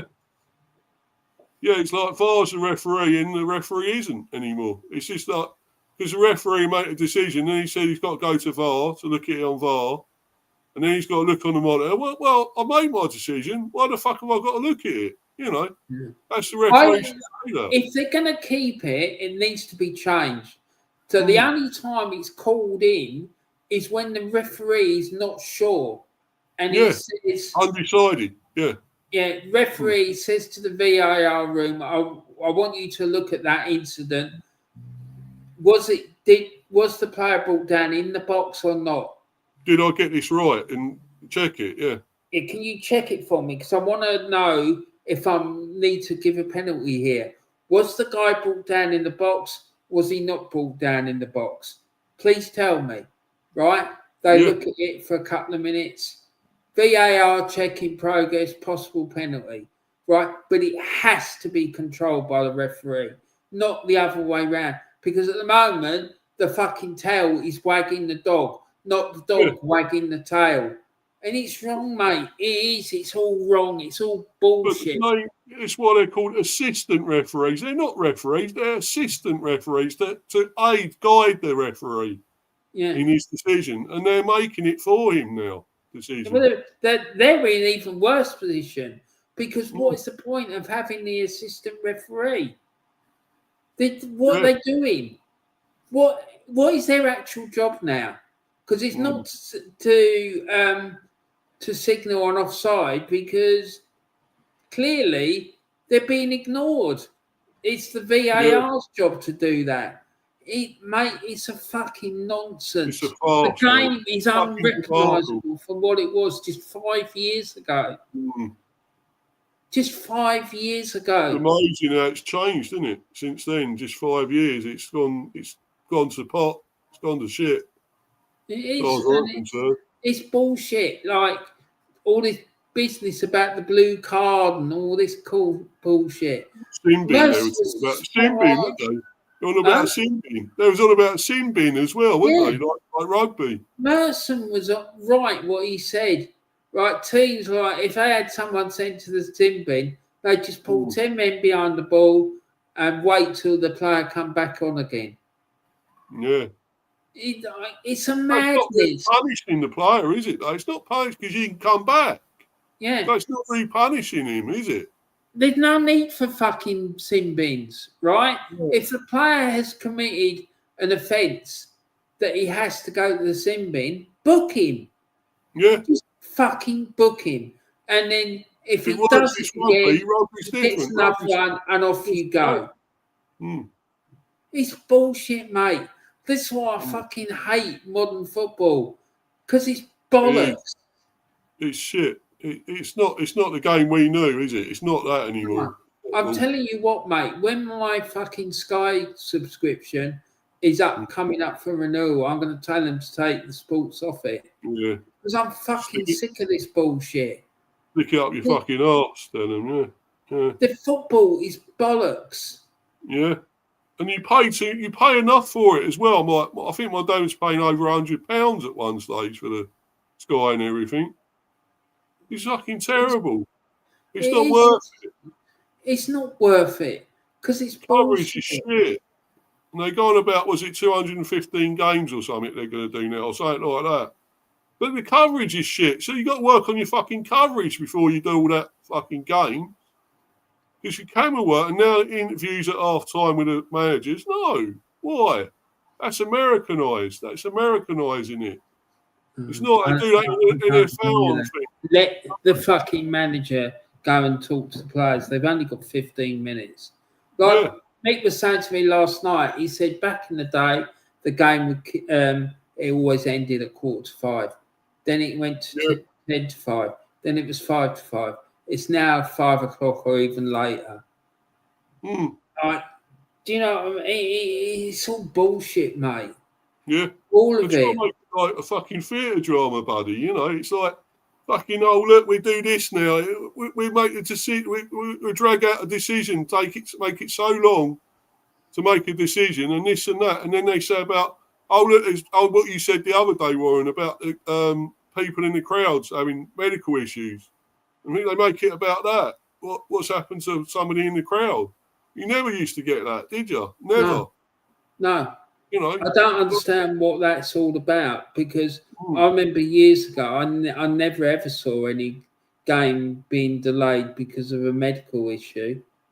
No. It just never happened. Yeah, it's sad. It's horrible what's happened to that person. But let them sort that out without having to talk about it. Let the medical people go and deal with it, you know. Because, like, all you would need to see is, like, few people stood up inside the ground to let the, like, medics get to the person and deal with them. Yeah. And I don't understand why the game needs to be stopped. It's made the game secondary rather than, you know, primary, you know, what you're trying to watch. And then all this business about the VAR checking goals and whatnot. You can't celebrate a goal even. Yeah, because you think, you celebrated. No, it might not be a goal. Yeah. So that takes away the excitement of, like, the release that you would get from celebrating a goal being scored. Because, you got to celebrate again then. Well, it's like, I've already celebrated it. Why am I celebrating again? It's not the same because you know that there's a chance it's going to happen anyway. And then you think you celebrate and it's disallowed, and you think, you're like kicking the nuts, isn't it? And you think, oh shit, you know, how painful. Right. It shouldn't be happening. Do you know? I just think they need to fucking scrap it because, like, like I said, the fucking tail is wagging the dog, not the dog wagging the tail. Definitely, yeah, 100%. But these players, like, go on about that all day, but so that they can't. This business about the contracts becomes an irrelevance, and is it setting a precedent? Is it setting a precedent now, though, Warren? Does it set a precedent? Possibly, but it might come to a point where there's a fucking test case in the court of law over this, and if that happens, I reckon they'll end up having to bring in normal contracts of employment for these people. And, like, what I can see happening is that players will be able to give, like, 3 months' notice of the intention to leave. Yeah. Just, like, you know, if you went into work, say on Monday, you'd write a letter to your employer saying, I wish to give a month's notice or 3 months' notice, whatever, because to, like, terminate my contract, and that would be it. To give my notice to wish to terminate my contract, and that would be it. You can't just walk out, can you? You can't just walk out, walk away from it. No. So I think that could be what will end up happening. Like players will be able to terminate their contract by submitting a formal letter saying that they want to terminate their contract, give their notice in like you would in a normal job, and that would be it. And then they're free to join whatever other club they want to. There'd be no transfer fees. You got to give the club a bit more power back. That's what it's about, because they're losing it. I just don't think that's ever going to happen, Steve. Because if it goes to court, like I can see what a lawyer is going to say who's going to defend the players. These people are human beings. Like it's not the slave trade where they're owned by an entity. Mm. Do you know what I mean? And it's a pretty powerful argument that they would have. Do you know what I mean? Because they're not a commodity; they're human beings. They're like exactly, they're a paid employee, the same as the woman working in the burger van or the guy working in the club shop or whoever. Do you know what I mean? They probably all got contracts for employment. And I honestly, mate, I'm sitting there thinking about it, and I think that this is what it'll end up being, because I can't see any other way out of it. If say the contract is a 3-year contract and the person hands in their notice within that three season period, right?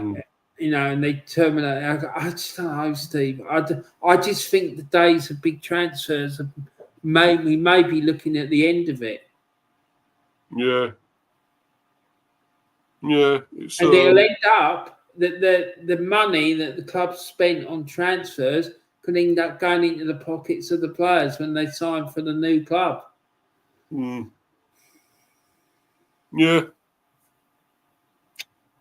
mate. It's just I don't know. I don't know what's going on with it. It's just it's made it. I don't know. It should have been a good transfer winner where you're talking about whose players going where.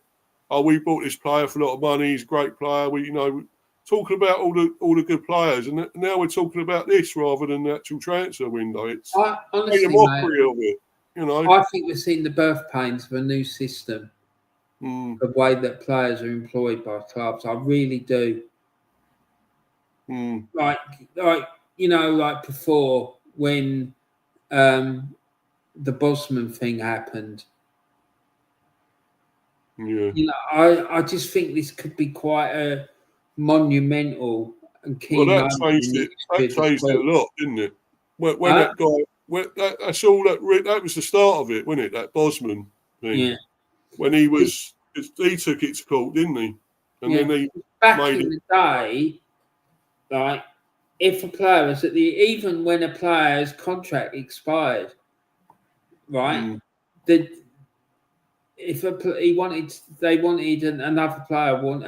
club wanted to sign that player, right? They would have to come to an agreement with the club that the player was at over a transfer fee. And in fact, they couldn't come to an agreement. They used to go to this thing called a transfer tribunal. Oh, tribunals, yeah. I remember that. Yeah. And it happened at Arsenal with Frank Stapleton, right? Yeah.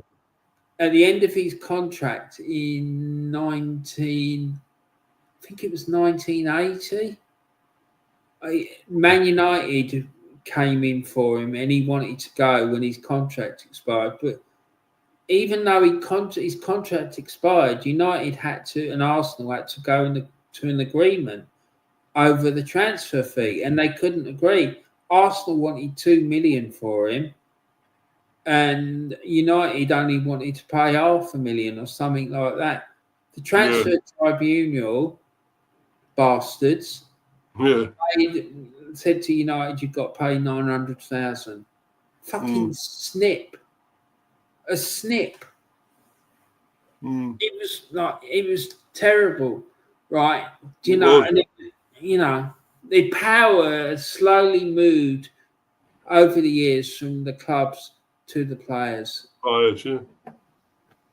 And I think I honestly think it's going to end with players being given contracts of employment like any other employee. And if it happens, I think it will happen with managers as well. And if that does happen, then what I want to see is this business about if managers are sacked for poor performance, because most of them, that's the reason they are sacked, is for poor performance, that this business of paying off managers' contracts is stopped. Yeah. Well, Arteta would have been gone by now, wouldn't he? If that was the case. Well, Let's be honest. Yeah. But you know what I mean? Because, like, you know, it's ridiculous. It is. It's it wouldn't happen in any other line of business. It just wouldn't. No. You wouldn't, like, if you got sacked for poor performance, you wouldn't, and you were on a contract, you would not get the rest of your contract paid off by your employer. It's madness, mate. It is, mate. Yeah, definitely. It's not looking good, is it? It's not. Don't shine a good light on this and whatever. It's terrible, mate. And I just don't know what's going to happen. As you say, something's got to be stopped, got to be done. Really, it's got to be. So really, I mean, it's at the moment it's going. All the power's going to the player, isn't it? None of that. The club can't do anything anymore. No. And that seems wrong to me. It's wrong. And it's only gonna get worse, mate, and it's gonna be more and more of this. Like I said to you, I think we're seeing the dawn of a new approach to like players' contracts. The part of me thinks it's a good thing because like they won't be able to hold clubs to ransom anymore, and they'll be treated the same. Like treated the same as any other employee. Do you know what I mean? Yeah, the money involved will be a lot higher for the players, but they won't be able to like start going on strike unless there's a dispute amongst the workforce. Like all the playing staff, like they may decide to go on strike because the manager's a fucking lunatic. Like Arteta, for example, right? And waving his fucking arms about on the touchline, going up and shouting in people's faces, and like, you know, I just think it could be a good thing, but it will completely revolutionise the game and the way it's done. I don't know. I mean, look, in any other line of work, right? I mean, like, say, I know a lot of people strike because of lack of pay, proper pay, wage slips, packet. It's like, say, the post office done it because they weren't earning enough. The people there, the workers, who was it? Who else done that? NHS, another, you know. But so they should strike, because if they're not getting what they should be owed, because they do great service, don't they? I mean, NHS, what would we do without NHS, without medical? We're fucked, right? Exactly. So, you know, they can't have that power to destroy it. You know, they got to be met halfway and sorted this out, an agreement, you know. And now the players have just got too much power to wield and say, oh, we can do what we want. We can just fuck off when we want. The contract was there, but so what? So what? Who cares? I may have signed it, but it means nothing to me anymore. And we'll take anything to do down with the club on the social network, which is what fucking Vissa done. That bastard. Well, the thing is, I'd argue quite strongly that he breached his contract. And I think Brentford would have been well within their right to refuse to pay him. As soon as he said, I'm not playing for you again, so okay, it's fine. But you go home, you don't come back to the club, and we're not paying you. Mm. Yeah, or let you rot in the reserves or something. Yeah, Don't play you at all. Let you rot. That's what they could have done as well. They could have easily said that. Oh, look, we won't play you. You just sit there. You do fucking sit on your arse on the bench, or fucking go off and piss off somewhere else. We will sell you, but we'll make the decision about where you're going. Yeah. You know what I mean? Because, like, it's they not... could have had an offer, right? They could have had an offer for more than what they got from Newcastle, from, say, Liverpool or somewhere abroad. And we say, well, you just going there, whether you like it or not. You're going there because we got a good lot of money, what we wanted, so we're going to accept it. So you're going there. We don't give a fuck, you know? Yeah, I just worked some deal out with the club that wants to purchase him. The other thing that could happen is that players get put on and they have a release clause. Right? If they get a release clause, club can just come in, put the money on the table, and then they have to negotiate a deal, a contract with the new club. Right? Well, a lot of them do have release clauses, don't they? A lot of the players do. Some of them do release clauses. But I'm not sure that will even solve it. No. I just think that it's the only way that this is going to be stopped is if they get proper employment contracts for employment like the rest of us have. Yeah.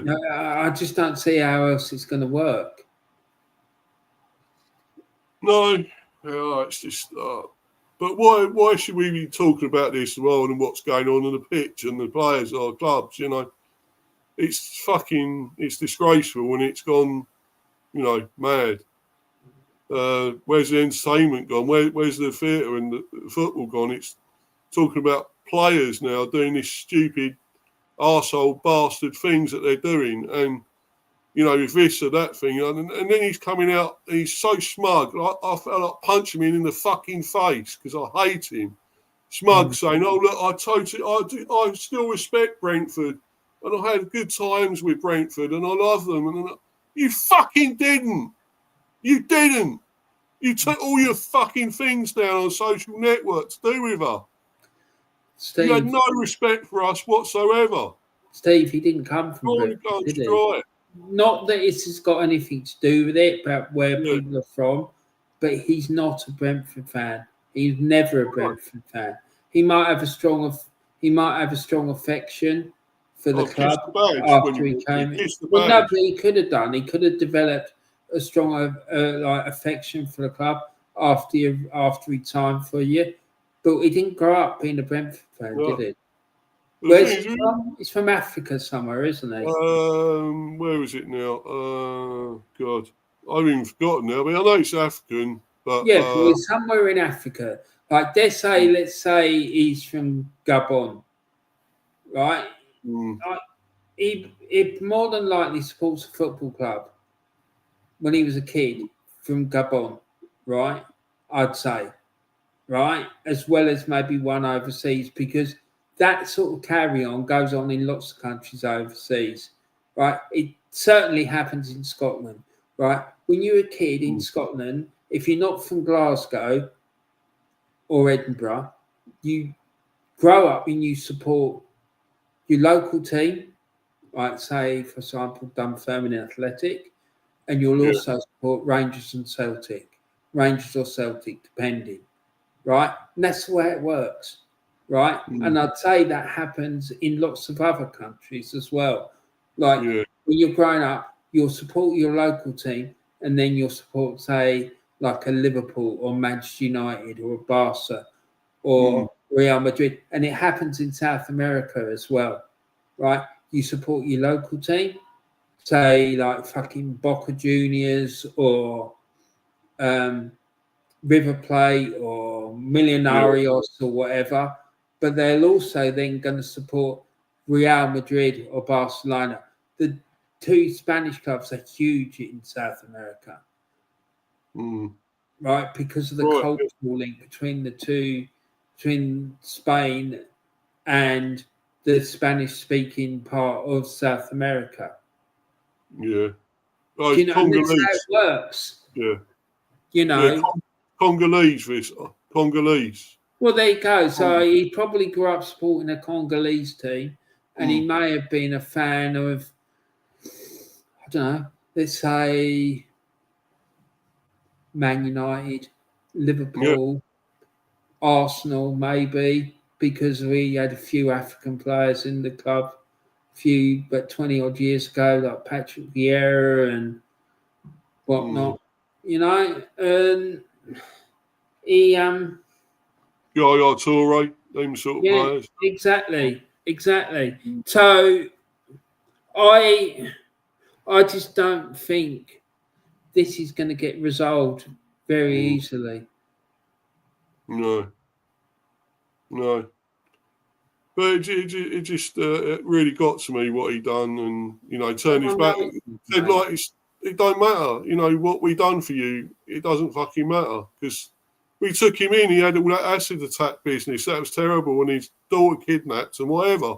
Went to court, and we said, well, look, you come to us. You come into our community, into our club. We'll take care of you. We know you're a good player. You're a very good player. You'll score goals and this and that.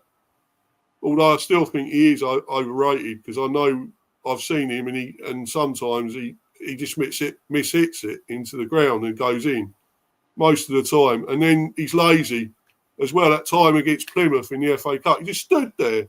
He was going towards the defence. He was standing there right in front of that Whittaker, Whittaker on Plymouth, he's obviously left there now. But he was going towards him, he just stood there and then go past.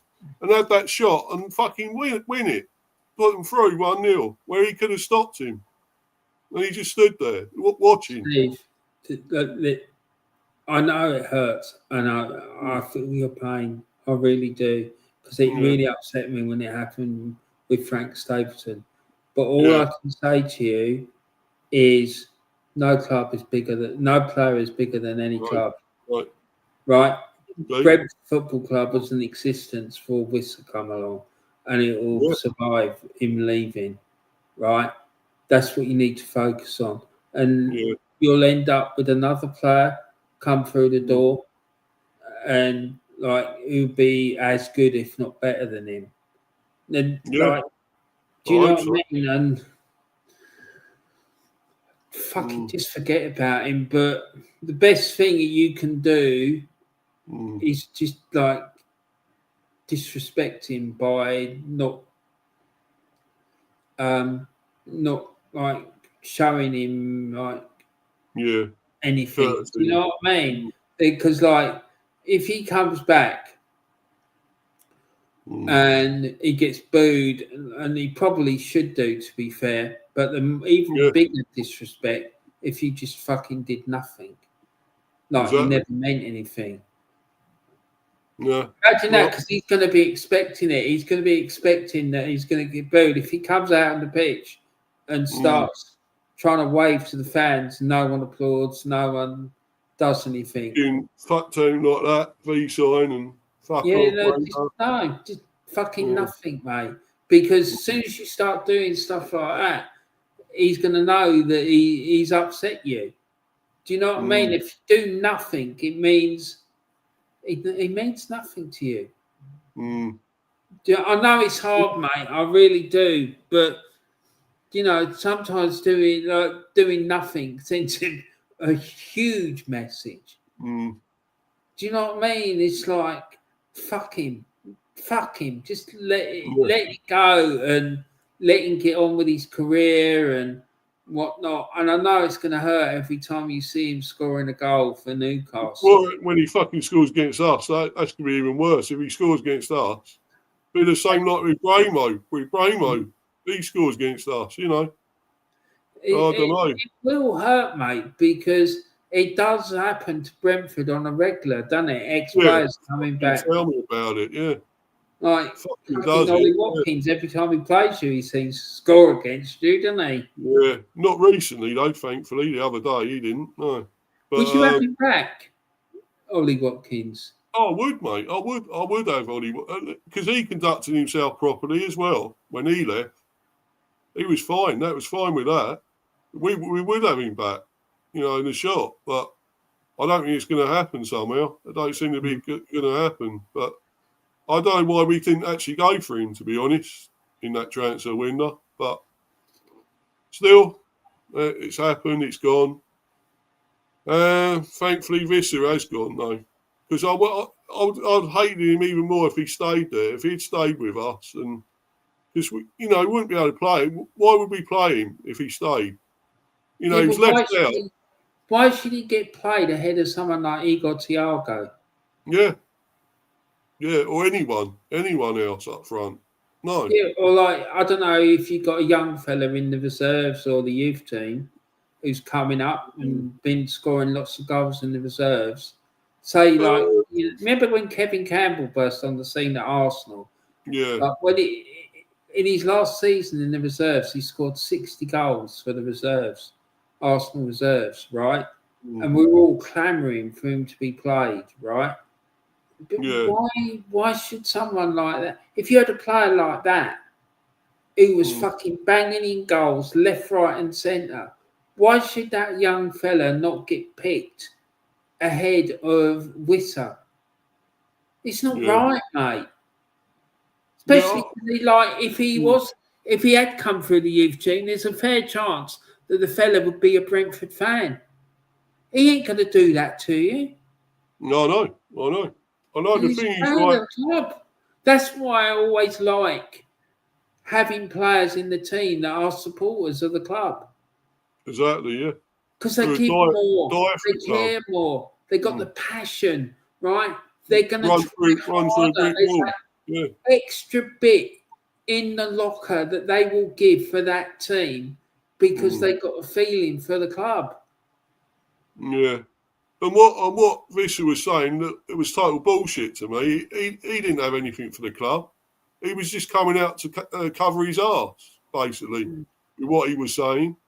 That was all total bollocks, that he still respected us. And things. You know what that's all about, Steve, don't you?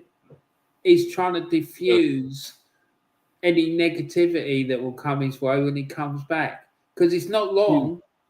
It's only a few weeks. I think it's middle of November that he'll be back at. Well, we got United before then, haven't we? We got Bramo coming back. Yeah, sorry, yes. But we'll welcome Bramo back because he was great. He was great for us, and he didn't disrespect us or anything. He actually said, I would be happy to stay if it fell through. I'll be happy to stay with Brentford. He said so. He didn't disrespect us at all. So. I'll be happy when he comes back. I'll applaud him and say, nice one, Brian. Thanks for all you've done.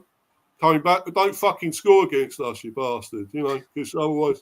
But that one is another strange one for me. I don't understand why he wanted to go to United. Well, it's his boyhood. Clearly, they're going to struggle this season, mate. Do you know what I mean? That squad is not good enough to compete at the top end of the Premier League. See that against Grimsby.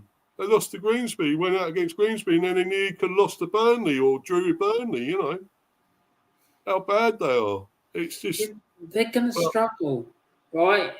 If I fell asleep and I woke up in June and I looked at the league tables and I saw that they got relegated, it would not surprise me.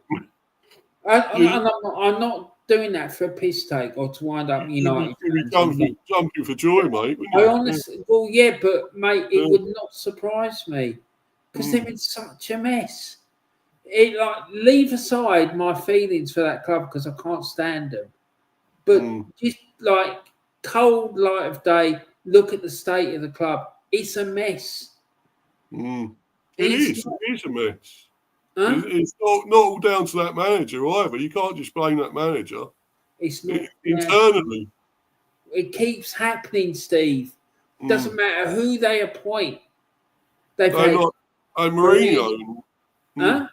When they had Mourinho and they had who's the other guys they had? The other managers. Ten Hag. Ten Hag. But who's that other the Dutch fella, Van Gaal. Van Gaal, yeah.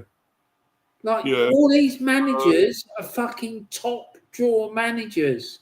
They even had Moyes, didn't they, for a little while? So, and look what he's doing at Everton. Like all these managers are top draw fucking managers. What does that tell you? Right? It's not the fucking manager.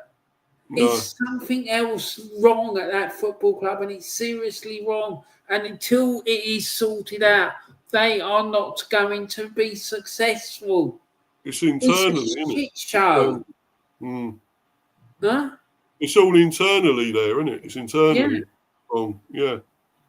There's a disease running through it, and it can't be cured at the moment.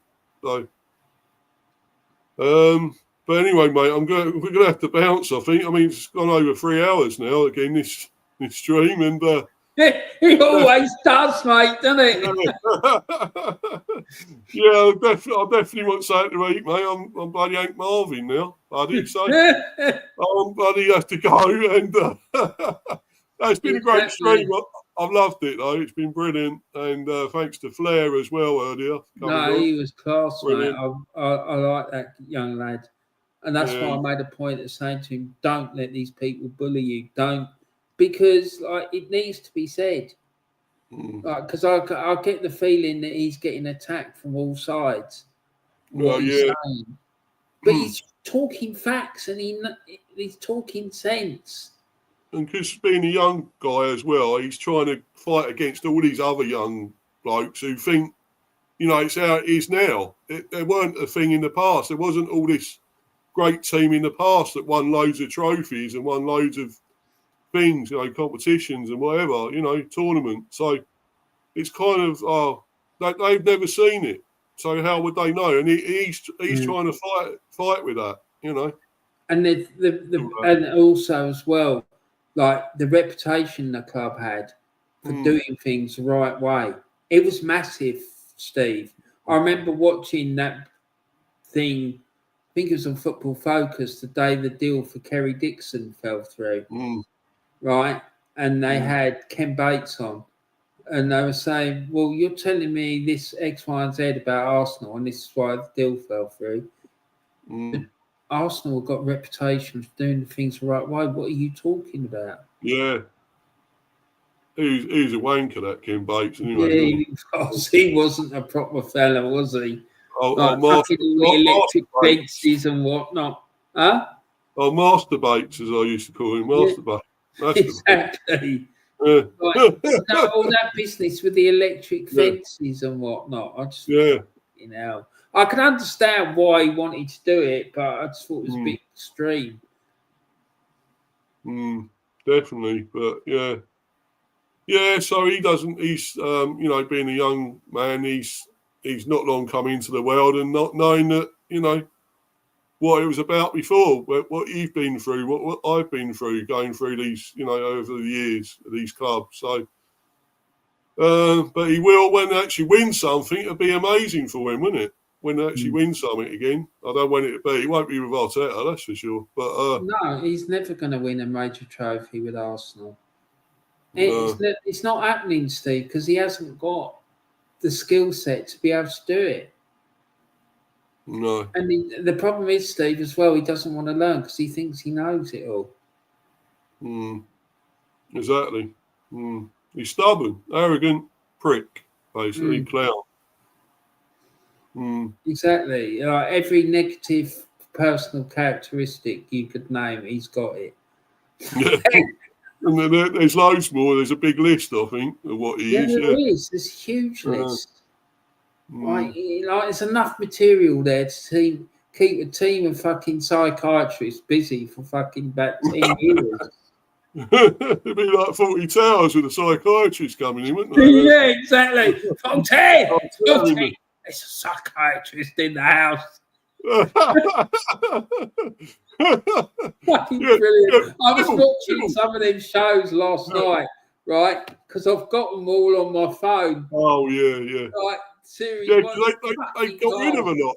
They banned them, didn't they? A lot of those episodes. Did you see that? The major is fucking class. He is fucking cuckoo. Absolutely gaga. He gets the papers every morning, comes down and goes, Papers in yet, 40. He gets the paper and goes, oh yeah, there, I got a century. I took a senior 40. I took a senior. What Lords? He's going on about boycott as well. Boycott got mentioned in one episode. He was going, yeah, boycott got a century. I met a girl once. I took her to India. Basil Hawkins going, really? He goes, yeah, the Lords. Brilliant. Bald as a badger. He said she was bald as a badger. That fella, though, that Major, that is the sort of guy I reckon is at the fucking top level of English cricket running it. That's why he's in such a fucking mess. The Major, yeah. Yeah, because I can fucking imagine they're all fucking like him. You know what I mean? Were the papers 40? I'm just reading them for you, the Major. Yeah? I used to work with this fella, right? And he was fucking mad as a hatter. Like, he would go around and like people were really busy trying to do their job. And he'd go around like just chatting shit to people. Go, yeah, look at this, like, all right, and chatting away. And they'd be going, oh, fucking hell. And I got pissed off with him. So I decided to christen him the Major. I'd come up and like I'd be talking about him and I'd refer to him as being the Major. And I'm like, began to people, have you seen the Major? And they all knew I was talking about, and it caught on. Everyone fucking referred to him as the Major. Fucking brilliant. He's mate. And he goes, where's that moose from, 40? Where did you get that moose from? Is it from Japan? You got Norway, I think, for Major. Carriages in the town. It was talking, and it had what's it, Manuel behind it. Manuel was like down, like, looking for that. Then he said, "Hello, I speak English." It's class. See the Major. He like, do you? He goes, do you? Oh right. He's like the fucking deer or whatever it is, talking to him. Yeah, the moose head, yeah. He's fucking brilliant. Oh, comedy gold, mate. Absolute gold. And when he puts it up and it falls down on his head, that moose on his head, and that old woman, you know that episode where the old woman's in the room, and she said, "I wanted a room with a view." And he goes, so you can see the view. He goes, "It's over there, madam. That's sky. That's sea." She goes, "Well, it's not good enough." He goes, "Well, what do you want? Hanging Gardens of Babylon? Hordes of fucking antelopes parading across the savannah?" He absolutely rips the piss out of this woman. And then she hit her head on that thing, and he goes, "What's this? A piece of your brain?" He goes like that. Brilliant, absolutely brilliant, mate. And he's doing that thing behind him with that bow and arrow, and he's doing like that and getting it out and doing that bow and arrow behind her like that. Exactly. It's so funny, man. Oh dear, the rat one's my favourite though. Yeah, the rat. He goes, Daniel the rat, and he goes, what's it? He goes, that's a rat, Manuel. And he goes, it's hamster, Basil. The bit I like was when the Major was in there with a fucking shotgun. He's got the shotgun, isn't he? Like that. He was going on about Germans and it's a rat, Basil. It's a rat, 40. Look, there's a rat in there. Fucking brilliant. Oh dear. And he tries to give it some crisps or something, doesn't he? The packet of crisps with the rat and that. Mate, quality. Yeah, I love them. I love them shows. And they're banned for a reason, you can see, because, okay, they're, out of date what they're saying, out of date terms and that, but it's still funny though. It depends on how you're saying it. It was of the time. It was, yeah. And if you're smart enough, you'll accept that. You'll see why. And these people just they're so woke and whatever. No, racism and this and that. But what they don't understand is, like, if they're attacking it for racism, what they're doing is they're trying to show that how fucking stupid and illogical racism is. Yeah.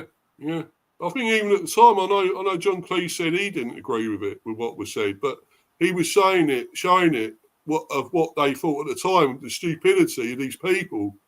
Yeah. To go with that, thinking, So I understood that, and I mean, I want to see that the play, the actual stage play of it. They're showing it on telly. Did you know that? Hello? You know the stage play of it, the play. Yeah. It's on in the West End and all that, at 40 Towers. Yeah. And I want to see that. It's going to be on telly at some stage, apparently. Really? They're showing it.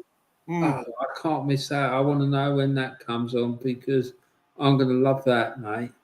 Because obviously he done it, wrote it all and produced it or something, John Cleese.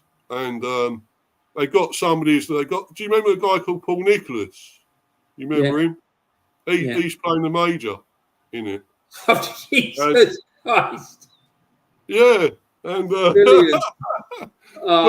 It should be good, but of course they can't have any of that racism stuff. They can't do that anymore. So that's out of it, They can't talk about that anymore. So that's not in it. So it would still be funny though, because there was the madness that went on. Every single episode, there was loads and loads of madness. Yeah, I think they're doing it based on the German one, the Germans, that one. Yeah. I think that's what it is. So it should be pretty funny, It should be really good. I think it's sold out in the West End, to be honest. So. Well, I'm not surprised because it's fucking hilarious. Yeah, definitely watch that.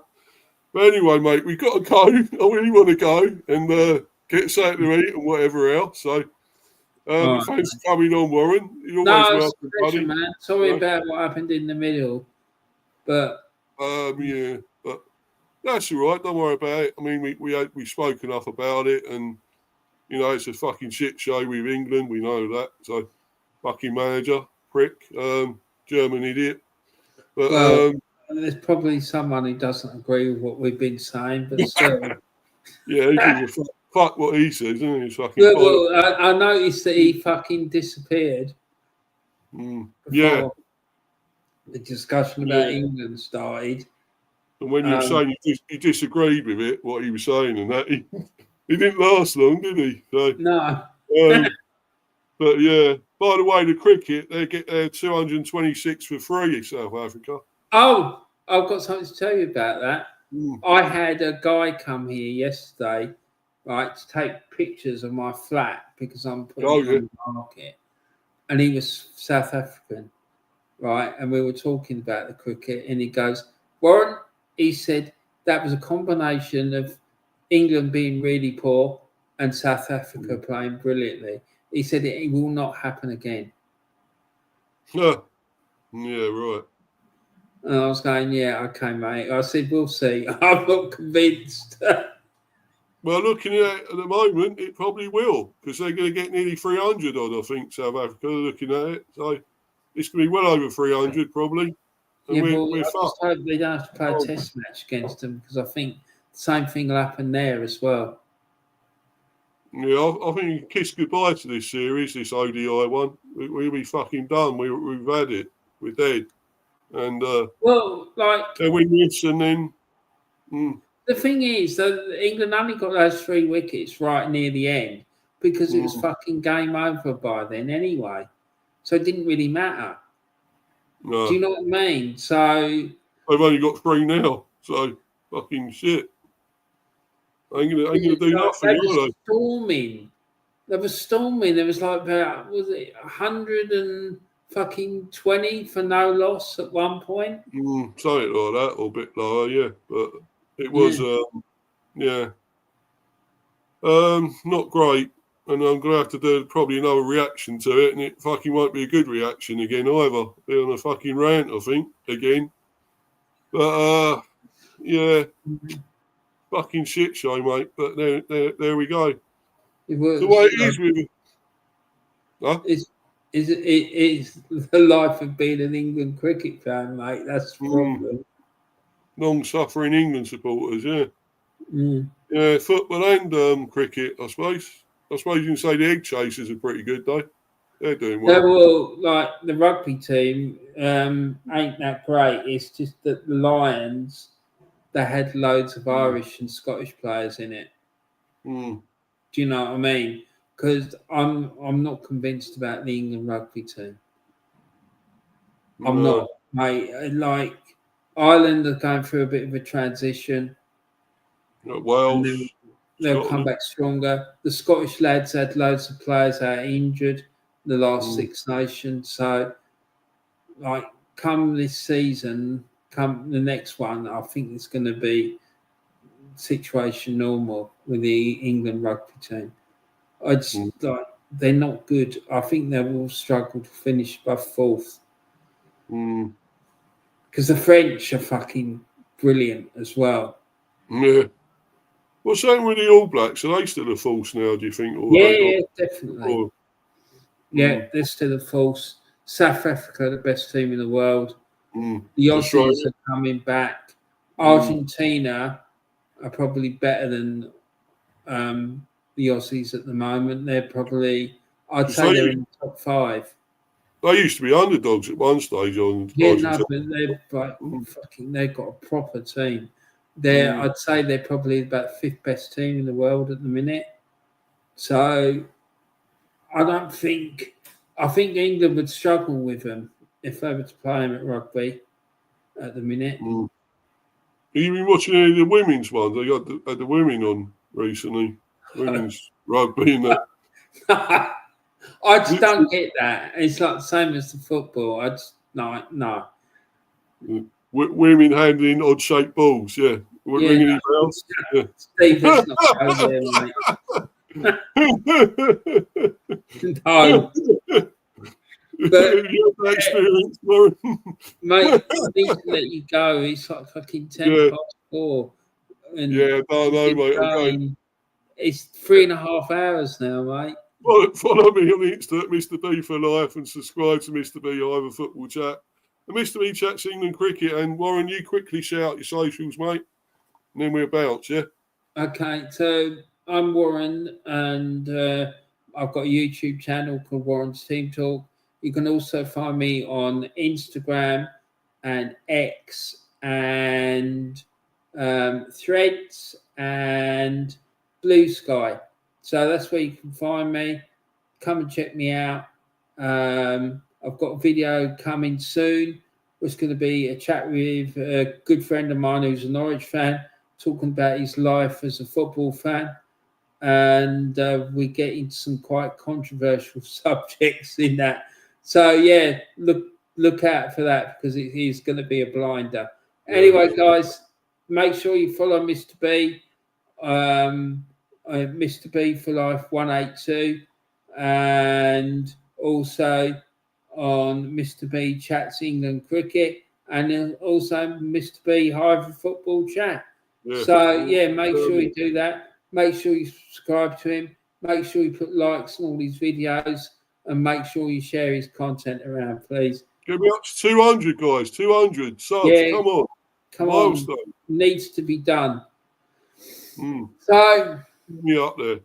Thanks for having me on, Steve. Right. This man, sub to him and everything, yeah? Check his videos out, content, brilliant. You know, what that new one with that bloke you was on about, that supporter, your mate. You know, go and check that one. I've known him for about 40 odd years, mate. He's fucking class. He really is. Seems good bloke. He seems really pretty good. Nice and that. And wait till you see the video, man. He's quality. He knows his stuff, doesn't he? Seems to know everything. Stuff. And, like, his football knowledge is probably on a par, I'd say, with Kenny Ken. Cool. Well, that's saying something then, isn't it? Yeah, if the two of them had a quiz, if they were in a quiz together, like it would be really close. Yeah, I'm not sure which way it would go, but if it was a general football quiz, like it would be pretty close. Probably be a tie in the end. It'd be a tie, wouldn't it, between them? Yeah, no, it'd definitely be very, very close. No question. Because I'll tell you what he's like, this fella. He's got a database of every game that he's ever been to. A huge database, like details of all the matches he's ever been to. That's what he's like. He's nutter. I don't think I could do that. I mean, I've been to loads of games, not as many as him probably, but I've been to a lot, and I can't. But it's remembering them all, isn't it? Yeah, I remember certain games, but I can't remember all of them. No way. Because I remember, like when I was a kid, I went to loads of games, but I can't remember. I look at the seasons and the fixtures, and it don't bring back any memories. But I know I was at the games. Yeah, so some stand out more than others. So yeah. Well, yeah, like there was a game against Norwich on a Friday night, and it was snowing, and we were the only ones in the one block of the west stand lower, right near the north covered, was it? It's no cover, was there? No roof. No, exactly, because we were right near the front, and the snow was settling on the seats around us. Do you know what I mean? And it was Friday before Christmas. Oh God, yeah. But then you didn't really have to sit. I always remember you having to stand, a lot until more recently when the all seated comes in. No, but this was in the seat. They're like the seats, like on the west. Oh yeah. Yeah, because there was the North Bank, obviously, the clocking, which was at the south, and then the west stand and the east stand were the two big seating enclosures that they had at Highbury. So, anyway, Steve, come on, let's shut this thing down. Yeah, it's gonna fuck off now. That's it. I'm going. Anyway, guys, everyone take care. Thanks to everyone in the live chat, everyone watching. Thanks to Warren, and thanks to everyone else. It's been great. Thanks, guys. Till the next one. It won't be 3 hours next time. Till the next one. Bye. 3 hours, 37 minutes.